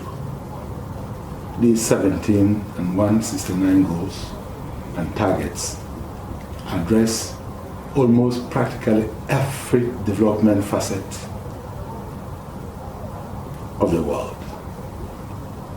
But what is very important and what has to be brought out is that there is a link between this SDGs, the 17 SDGs, and the 5 core human rights conventions and other human rights principles which undergird the binding responsibilities of state parties. These principles, in a nutshell, are called the panel, which is participation, accountability, non-discrimination and equality before the law, empowerment, and legality. If state parties adopt the approach, the human rights-based approach, in the implementation of the Sustainable Development Goals and their targets, at the end of the day, the people's rights will have been met, national commitments at the international level would have been met, and the aspirations of the people towards a better and fulfilling life would also have been met.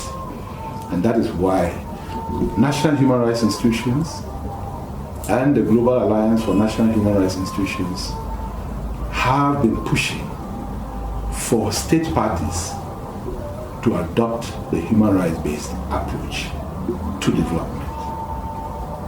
Now, briefly, we live under a pandemic situation. COVID-19 has shown the world that we need to change. We need to change and reprioritize.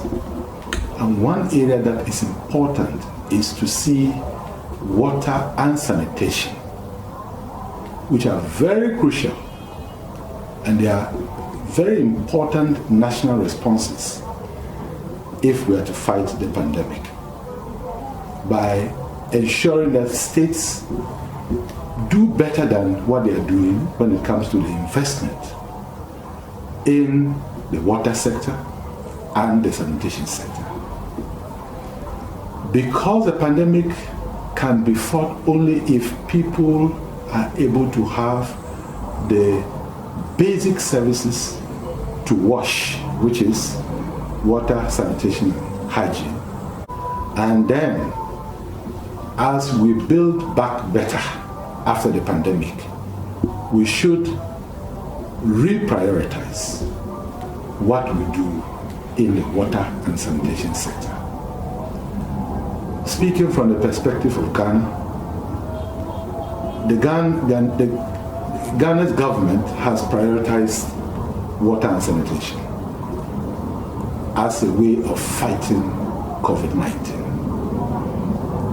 What the state has done is to absorb the bills of all the poor people so that they'll be able to have water, sustainable water. They have also absorbed the electricity bills of the poor. And they've not left the rich and the companies out. Half of their bills are also taken care of. And so this realization that water and sanitation are crucial has been made abundantly clear by this pandemic. And so if we, by the grace of God, go over this pandemic, it is expected that national governments, international bodies, civil society organizations should begin to see water and sanitation as transformative pathways in the trajectory of our development.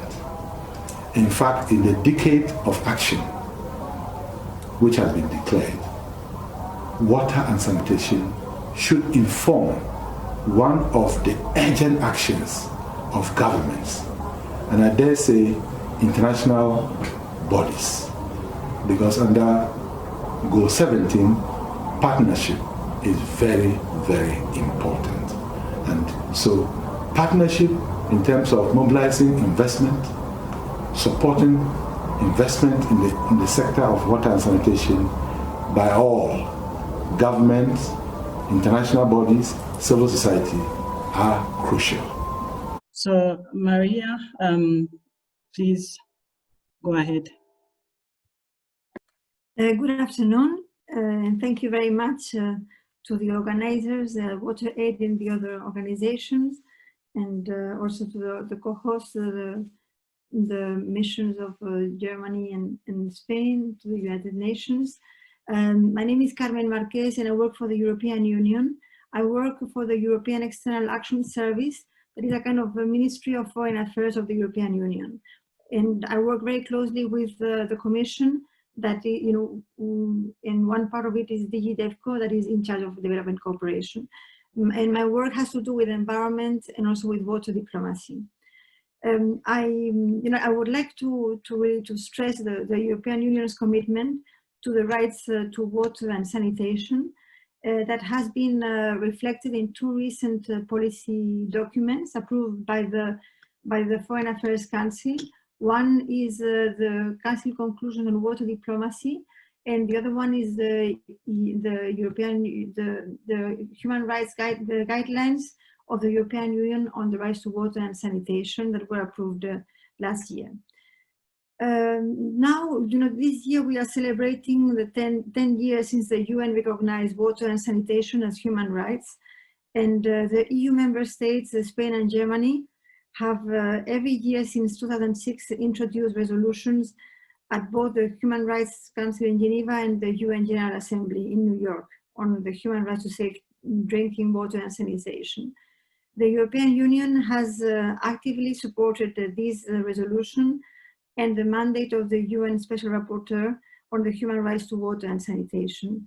And we promote these rights in multilateral human rights fora, and we also dedicate extensive resources towards its realizations through our development cooperation. As I said, last summer we adopted the European Union Human Rights Guidelines for Safe Drinking Water and Sanitation, and these guidelines have, in my opinion, two elements that are worth underlining. First, it's the first time that the European Union has guidelines on social and economic right.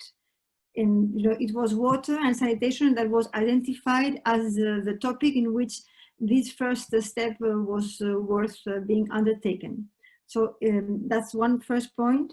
And second, these guidelines are designed to make sure that we contribute to implementation in reality, in the field of these rights to water and sanitation. And they are designed to make sure that we are contributing to make sure that the Sustainable Development Goal on water, on access to water and sanitation, is properly implemented, both by the European institutions but also by our member states. And it is supposed to inspire the activity of both officials of the European institutions, but also member states, and then in headquarters, and also in our delegations and our embassies. We also had the Council conclusion on water diplomacy that were adopted in 2018 in November, and also that tried to have an approach to water that goes beyond the technocratic approach that has been mentioned before.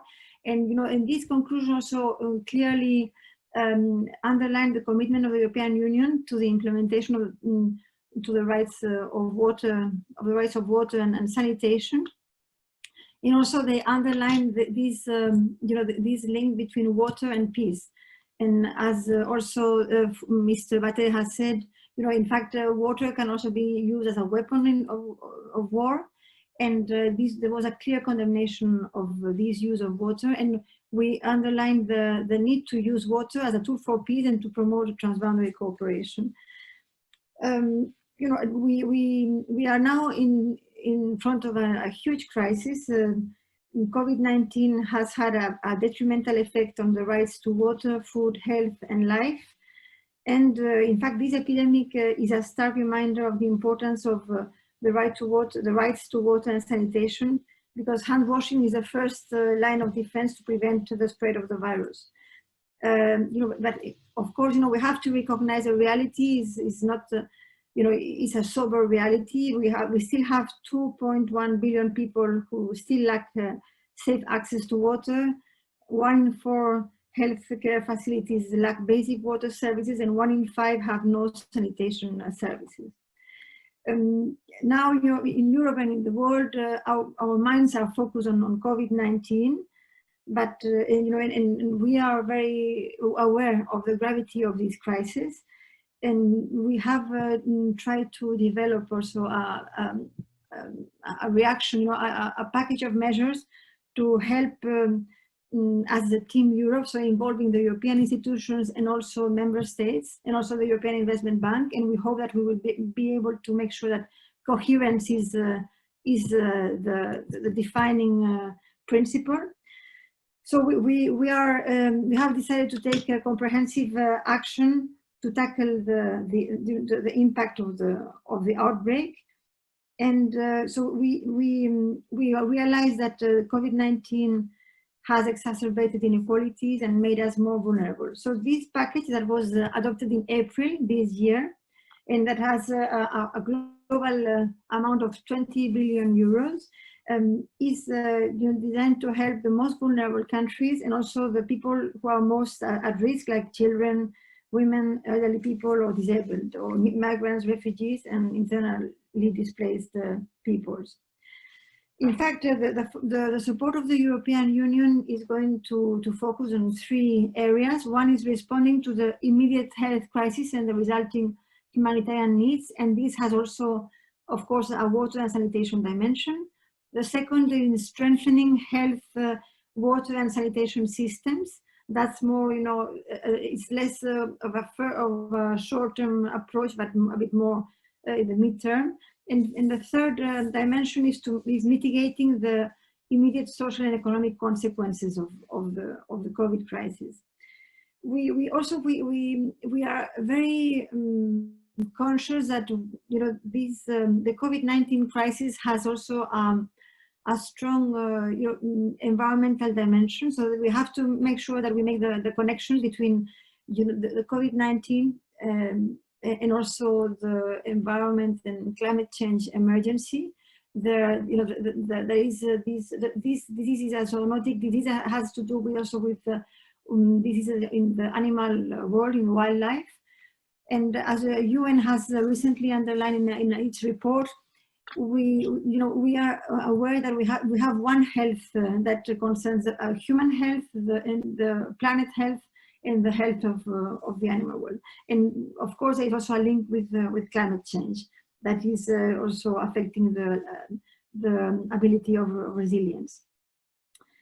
In all these measures, we are trying to have this human rights approach. It is clear in our Team Europe package, also in the in the way we approach the environmental challenge. We have recently a Commission initiative called the European Green Deal that has its aim is to reconcile the economy with our planet, and to make sure that we have a climate neutral continent by 2050 that is also in harmony with nature. And in this policy framework, we want to make sure that the transition to a green economy is made in a just and inclusive way. In order to make sure that it is a transition, this just transition, it benefits to all citizens and operators across the value chains. Also, I would like to mention the EU Action Plan on Human Rights and Democracy that covers the years of 2020 to 2024.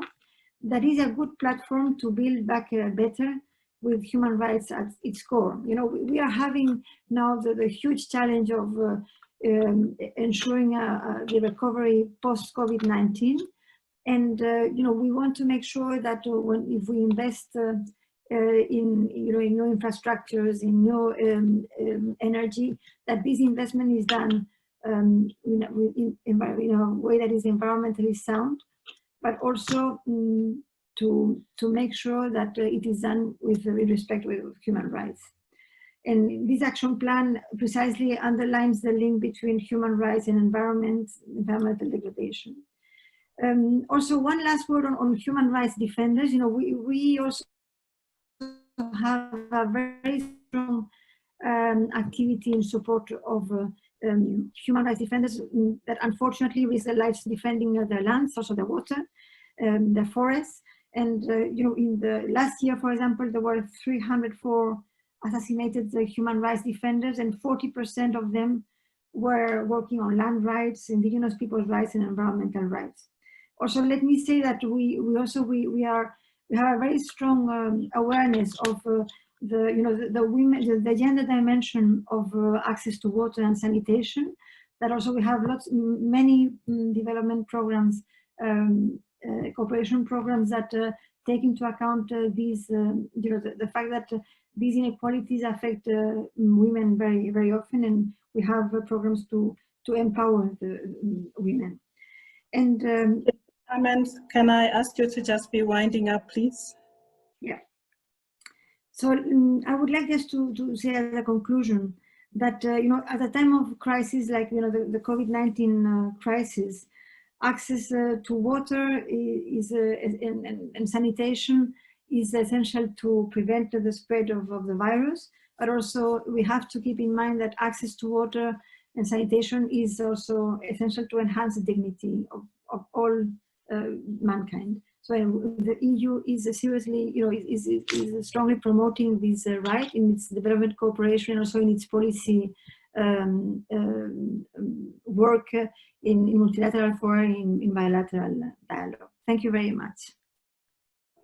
Thank you so much, and apologies for having to rush you. We are running out of time. We would like to now go to Mihia. If you can spend about 2 to 3 minutes, that will really be great. Then we'll move on to Ambassador Maria. Sure, I'll do my best. So thank you everyone, and good morning, good afternoon, and good evening. I just first wanted to say thank you to the permanent missions at WSSCC, WaterAid, and all the co-hosts for inviting CSR to join the panel, and all the speakers so far for their excellent and insightful contributions. So as you know, my name is Mihir Mankat, and I work with the Center for Economic and Social Rights. And for those of you who are unfamiliar with our work, the Center is an international NGO based in New York, and we've been working all over the world on various economic and social rights issues for the last 25 years. And are currently seeking to advance a vision of a human rights-based economy and hope to catalyze action towards it over the coming years. And in fact, unfortunately, this is a time when there's a lot of different kinds of economic transformation and activity going on. So, you know, in some ways, it's a perfect moment to see this rights-based vision move forward.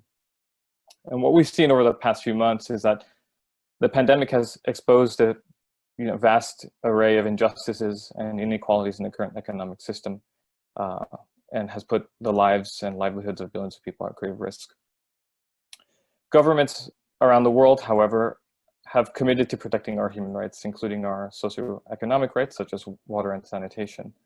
And what's important about these commitments is not that they're just commitments, but also legal obligations and implementable standards. And at the Center, we believe we can use human rights to guide us in charting a path forward that puts people at the center of the recovery effort and produces a more just and equitable recovery. So given that everyone that's preceded me has covered most of the substantive elements of the right to water and sanitation, I just wanted to say something about the human rights obligations related to resourcing the recovery.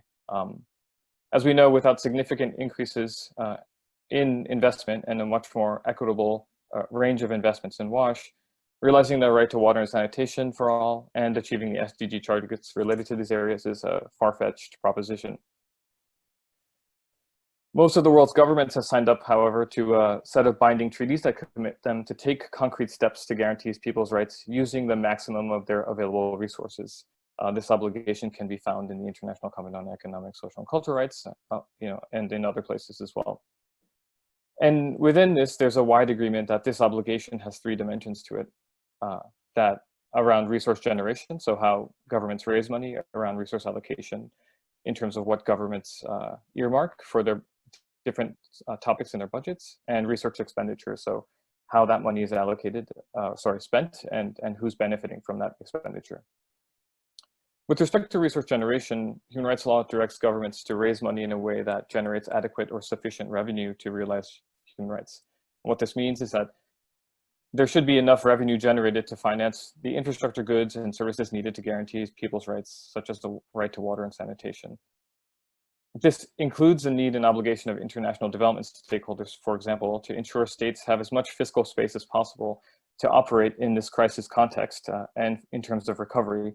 And an example of this is allowing for debt elimination so that that space is created, or debt restructuring. What this further means is that in generating resources, that poor communities don't have a heavier tax burden than richer communities, and that the tax system, for example, doesn't favor men over women. And there are some ways in which human rights can help support this sort of progressive taxation with respect to resourcing the recovery. So one method is enacting temporary tax on excess profits for companies who have benefited disproportionately from COVID-19. For another is introducing or substantially increasing taxes on wealthy individuals. Another is introducing taxes on particular sectors like the luxury and high carbon intensive goods, financial transactions, and digital sales. And finally, raising corporate tax rates and fighting tax avoidance and tax evasion more aggressively. All of this is with an eye to ensuring that states can mobilize as effectively and as many resources as possible for the recovery efforts, and that the manner in which these resources are mobilized are human rights based, and that they're directed in a human rights aligned manner, so that marginalized communities are not disproportionately burdened through resource mobilization efforts. There's also the second element, which is around resource allocation and how these resources are distributed. In how these resources are distributed, government budgets must give due priority to the infrastructure, goods, and services necessary to guarantee rights such as water and sanitation. These resources should be allocated in an equitable and effective way, and must prioritize disadvantaged groups in areas that are in most need of them. What this means for WASH is that massive investment in universal and comprehensive WASH programs is essential to ease the heavy burden of the crisis on people's everyday lives. Such programs need to be tailored to people's lived realities and specific contexts, but they should also include, amongst other things, delivering water, soap, and sanitizer to communities and healthcare facilities that lack them, ensuring adequate water and sanitation infrastructures in place or under development, addressing long-standing issues related to water and sanitation improvements to informal settlements, and finally adopting other related specially tailored measures to protect the lives and livelihoods of at-risk communities. Finally, we shouldn't forget that this obligation also relates to the actual processes through which these resourcing decisions are made, and that human rights has something to say about this as well, that these processes must be transparent and relevant information shared, that they should be participatory, meaning that affected communities can play a meaningful role in shaping policy. And finally, that there should be accountability, that policymakers justify their decisions and that there's redress when they don't meet their obligations. As we know, availability and access of good quality water and sanitation services during the pandemic is particularly essential due to the nature and methods of transmission. Without adequate additional investment driven and guided by these human rights obligations, commitments to ensuring the right to water and sanitation as part of the recovery will remain purely rhetorical. So if any of this is of further interest, feel free to be in touch with me via email at mmancat@csr.org. We actually have a series of short issue briefs that we're publishing on the subject of COVID-19 and recovery titled Resourcing Rights, which assesses recovery efforts and different policies to that end through the lens of human rights. And this covers a broad range of topics such as maximum available resources, as I discussed here, but also debt financing, business bailouts, access to medicines and vaccines, and others. And you can find all of this at our website at www.csr.org. I hope that was brief enough. Thank you very much. Thank you so much, and thank you for directing us to those resources. So as we move on to Ambassador Maria, if you have any burning questions, we will take one or two questions in the chat box directed to the panelists, and if there's anything directed to the ambassador, you can put your questions in the Q&A box and we will get back to them after the closing remarks from Ambassador. And Ambassador, thank you so much for staying on until the end of this meeting. We are coming almost towards the end, and thank you for co-hosting this meeting together with the German government. Over to you, Ambassador. Thank you very much, Pamela. And I'm going to take advantage of the luxury that it is in this virtual world to have interpreters, and I'm going to switch into Spanish, so anybody who needs to change channels, please do so now. Quiero empezar por agradecer a la Embajada Alemana y también a WaterAid por invitarme a cerrar este interesantísimo reunión. También quiero agradecer a los panelistas que han participado. Lo que han dicho nos sirve para enriquecer el trabajo que hacemos aquí en Naciones Unidas en estos temas en Nueva York. Y también quiero agradecer a las, en su momento, 209 personas, ahora 142 personas, que siguen aquí escuchándonos a los que estamos hablando de estos temas. No voy a resumir lo que se ha dicho hasta ahora. Me parece que hay que dejarlo como ha quedado dicho. Y sin embargo, sí quisiera compartir con ustedes tres reflexiones. La primera, quiero echar la vista atrás y ver el camino recorrido, porque a la vista de lo que han dicho mucha gente aquí, en efecto queda mucho por hacer, pero se ha hecho mucho y a veces hay que recordar de dónde venimos. En el año 2006, España y Alemania iniciaron esta aventura, esta iniciativa conjunta en Naciones Unidas para promover el reconocimiento de unos derechos humanos, el derecho humano al agua potable y al saneamiento, derivado precisamente de ese artículo 11 que se ha mencionado hoy del Pacto Internacional de Derechos Económicos, Sociales y Culturales, un derecho que en aquel momento parecía tan difícil conseguir. Pero esta batalla se había empezado ya el siglo pasado, en la década de los 60, y no cabe olvidar que ya en el año 2010 conseguimos ese primer hito, esa resolución de la que hemos hablado con mucho esfuerzo, la resolución 64-292, que es el hito que estamos celebrando hoy. La labor no terminó entonces. España y Alemania han seguido trabajando tanto en Nueva York como en Ginebra para seguir avanzando en estos temas. Y producto de ese trabajo fue en el 2015, a iniciativa hispano-alemana, el reconocimiento que hizo la Asamblea General de Naciones Unidas de los derechos diferenciados, aunque interrelacionados, sobre el derecho humano al agua potable por una parte y el derecho humano al saneamiento. Y el año pasado yo tuve la suerte de estar personalmente en la Asamblea General cuando adoptamos por consenso y con el copatrocinio de 109 Estados miembros una nueva resolución sobre derechos humanos al agua potable y al saneamiento. La misma tuvo un notable foco de género y también un notable foco de medio ambiente, se ha hablado de ambas cosas aquí, y se puso particular incidencia en esta resolución en cuestiones ligadas a la higiene y a la salud menstruales, y por lo tanto en la igualdad de género y el empoderamiento de la mujer. Esto es lo que se ha hecho hasta ahora. ¿Lo hemos hecho solos? No, lo hemos hecho con muchas personas que nos han ayudado. Quiero recordar aquí la labor que ha hecho Caterina Alburquerque, la primera representante especial para estos temas, relatora, perdón, para estos temas, y la enorme labor hecha por Leo Heller. Ambos han desempeñado sus funciones de forma ejemplar, con gran dedicación, con gran profesionalidad durante muchos años. Y nosotros vamos a seguir trabajando con Leo Heller hasta que termine su relatoría, pero también con el nuevo o la nueva relatora que salga de la renovación que se va a hacer en septiembre para apoyarla en estos temas. También se ha hecho la labor que hemos hecho hasta ahora con toda la sociedad civil, con todos ustedes, con las ONGs, con las empresas, con las startups que en estos temas han trabajado tanto y a las que quiero dar las gracias. Este es el camino recorrido hasta ahora. ¿Qué es lo que nos queda por recorrer? Pues ustedes lo han dicho, queda mucho camino por recorrer. Se ha dicho aquí al principio de la reunión que cuando se habla de objetivos de desarrollo sostenible, SDGs, se habla de personas. Y yo no puedo estar más de acuerdo. Y las personas tienen muchas facetas y una de ellas es la salud, la educación, el acceso al agua, el acceso a la sanidad.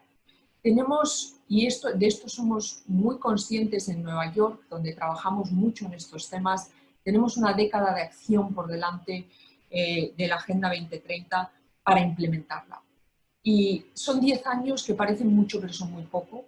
Y soy perfectamente consciente de lo que se ha dicho aquí, el ODS 6 está retrasado, su implementación está retrasada. Pero de la misma manera que soy consciente de los retos que tenemos por delante, soy consciente del convencimiento que muchos de nosotros y muchos de ustedes tienen de que esta lucha debe seguir y la tenemos que ganar haciendo nuestra labor de forma coordinada. Esto es una lucha que solo se gana si todos nosotros, los gobiernos, los estados que estamos aquí representados, la sociedad civil, los relatores, las empresas, etcétera, trabajamos en el mismo sentido. Y con esto llego a mi tercer comentario. Estuve ayer en una reunión parecida que hablaba de estos mismos temas y me quedé con una idea que creo que todos ustedes han reforzado en sus intervenciones: la importancia del nivel local, la importancia de los municipios, la importancia de las autoridades locales, de que haya planes y estrategias para llevar a cabo, para hacer realidad ese derecho al agua y ese derecho al saneamiento. Pero también la necesidad de que haya financiación. Y en esto nosotros seguiremos trabajando aquí en Nueva York para hacer realidad la disponibilidad, la accesibilidad y la aceptabilidad de estos derechos en todos los países. Y no tenemos más que en España mirar nuestro plan nacional para la implementación de la Agenda 2030, ver qué estamos haciendo a nivel regional y local para empezar por lo nuestro, pero con las lecciones que aprendamos en España, poder compartir buenas prácticas en todo el mundo. Muchas gracias por el tiempo que me han dado. Thank you, Pamela. Thank you to everybody, and have a good continuation of the day. I unfortunately have to leave for another meeting. Thank you. Thank you so much, Ambassador, for summarizing that so very well. And I think you would do very well as WaterAid Ambassador, because you have clearly highlighted our issues at the end there. So thank you for doing our work for us. So we will are now going towards the end of the meeting. I don't see any questions directed to this last panel. So I'm assuming there are no questions. If there are any and I have missed them, apologies for that. But I would like to ask the panelists to respond in the Q&A box if there are any questions specifically directed to them. We are running out of time, but I'll now invite Al Hassan from End Water Poverty to summarize everything for us and perhaps share one or two thoughts going forward. Al Hassan, over to you. Hi, Pamela. I hope everybody can hear me. Yeah? So it is a daunting thing to do, to try to summarize all that was said here. But for me, what I would say from End Water Poverty, this issue is a real issue. It's not an issue for developing countries. Right down from Detroit, where people are struggling to get connected to water, they have been disconnected, to Canada, where you have First Nations people struggling for water access, to the questions that Fuad raised in Palestine in terms of access to the raw resources itself before you can even think about processing it to supply water to people. So this is a real issue, and for End Water Poverty, that's why we have the Claim Your Water Right campaigns, which looks at both raising the issue as central for government to provide people with this important life-saving resource. Now, for me, the important thing here is the role of government, and the Spanish and German governments have been one of the two important countries who have been promoting this at the UN level in terms of the laws. But we should not rest our efforts there. What we need to do is to bring these laws from global and translate them into national laws. It should reflect in national constitution. If it doesn't reflect in national constitution, the laws would sit in the global sphere, and then we'll have annual reports and it doesn't reflect on the ground what is happening. And our colleagues in Nigeria have shown how we can do it at the ground level. And we have other examples that we can show that people have made tremendous improvement in the fight for human rights. 10th anniversary is the beginning, it's not the end. Because COVID has demonstrated that we can get government to put in their resources when they want to. We've seen in Ghana where they have declared 3 months free water for people to have access to water because of COVID pandemic. We have seen a couple of countries who have banned disconnection during the COVID crisis. So water as a human right is not a joke thing. So 10 years ago, if you had said that government can do this, people would say, you are not serious. Because government were scared of having debt on their books. Back to what our friends Mihar said about debt. So with this COVID crisis, there's going to be another spate of debt, and utilities, especially water investment, might suffer. And we have to keep our eyes on this, that government will not shift investment somewhere and then the water sector suffers. It is the responsibility of all of us to make sure that we advocate and campaign for water to be a priority on government's plan. From EWP perspective, we are campaigning at the moment to protect utilities who are providing water services by pushing governments to pay the water bills that government institutions consume, and also make sure that they have tax holidays for utility companies in this period. So I've seen a couple of questions being raised in the chat box on this issue, and we have a campaign called Government Pay Your Water Bills, and that's exactly what we are trying to do. So I would say this issue is very dear to all of us, our heart, and that's why we've stayed this long to discuss it. And we will encourage the next rapporteur, the special rapporteur, to focus on getting governments to put the laws in the constitution. We want to see investment plans in countries. Parliaments should have an oversight on this. The Human Rights Commission in countries should also support people to realize their rights. We should be able to go to the water companies and say, you're not providing the water services to meet human rights standard, and you would be accountable for that. The regulator should be looking at social impact of water costs on people, on consumers, not looking at the profit that water companies could make. So water is not a profit thing. It is a social, it's a public good, and we should support it through the human rights work. Thank you.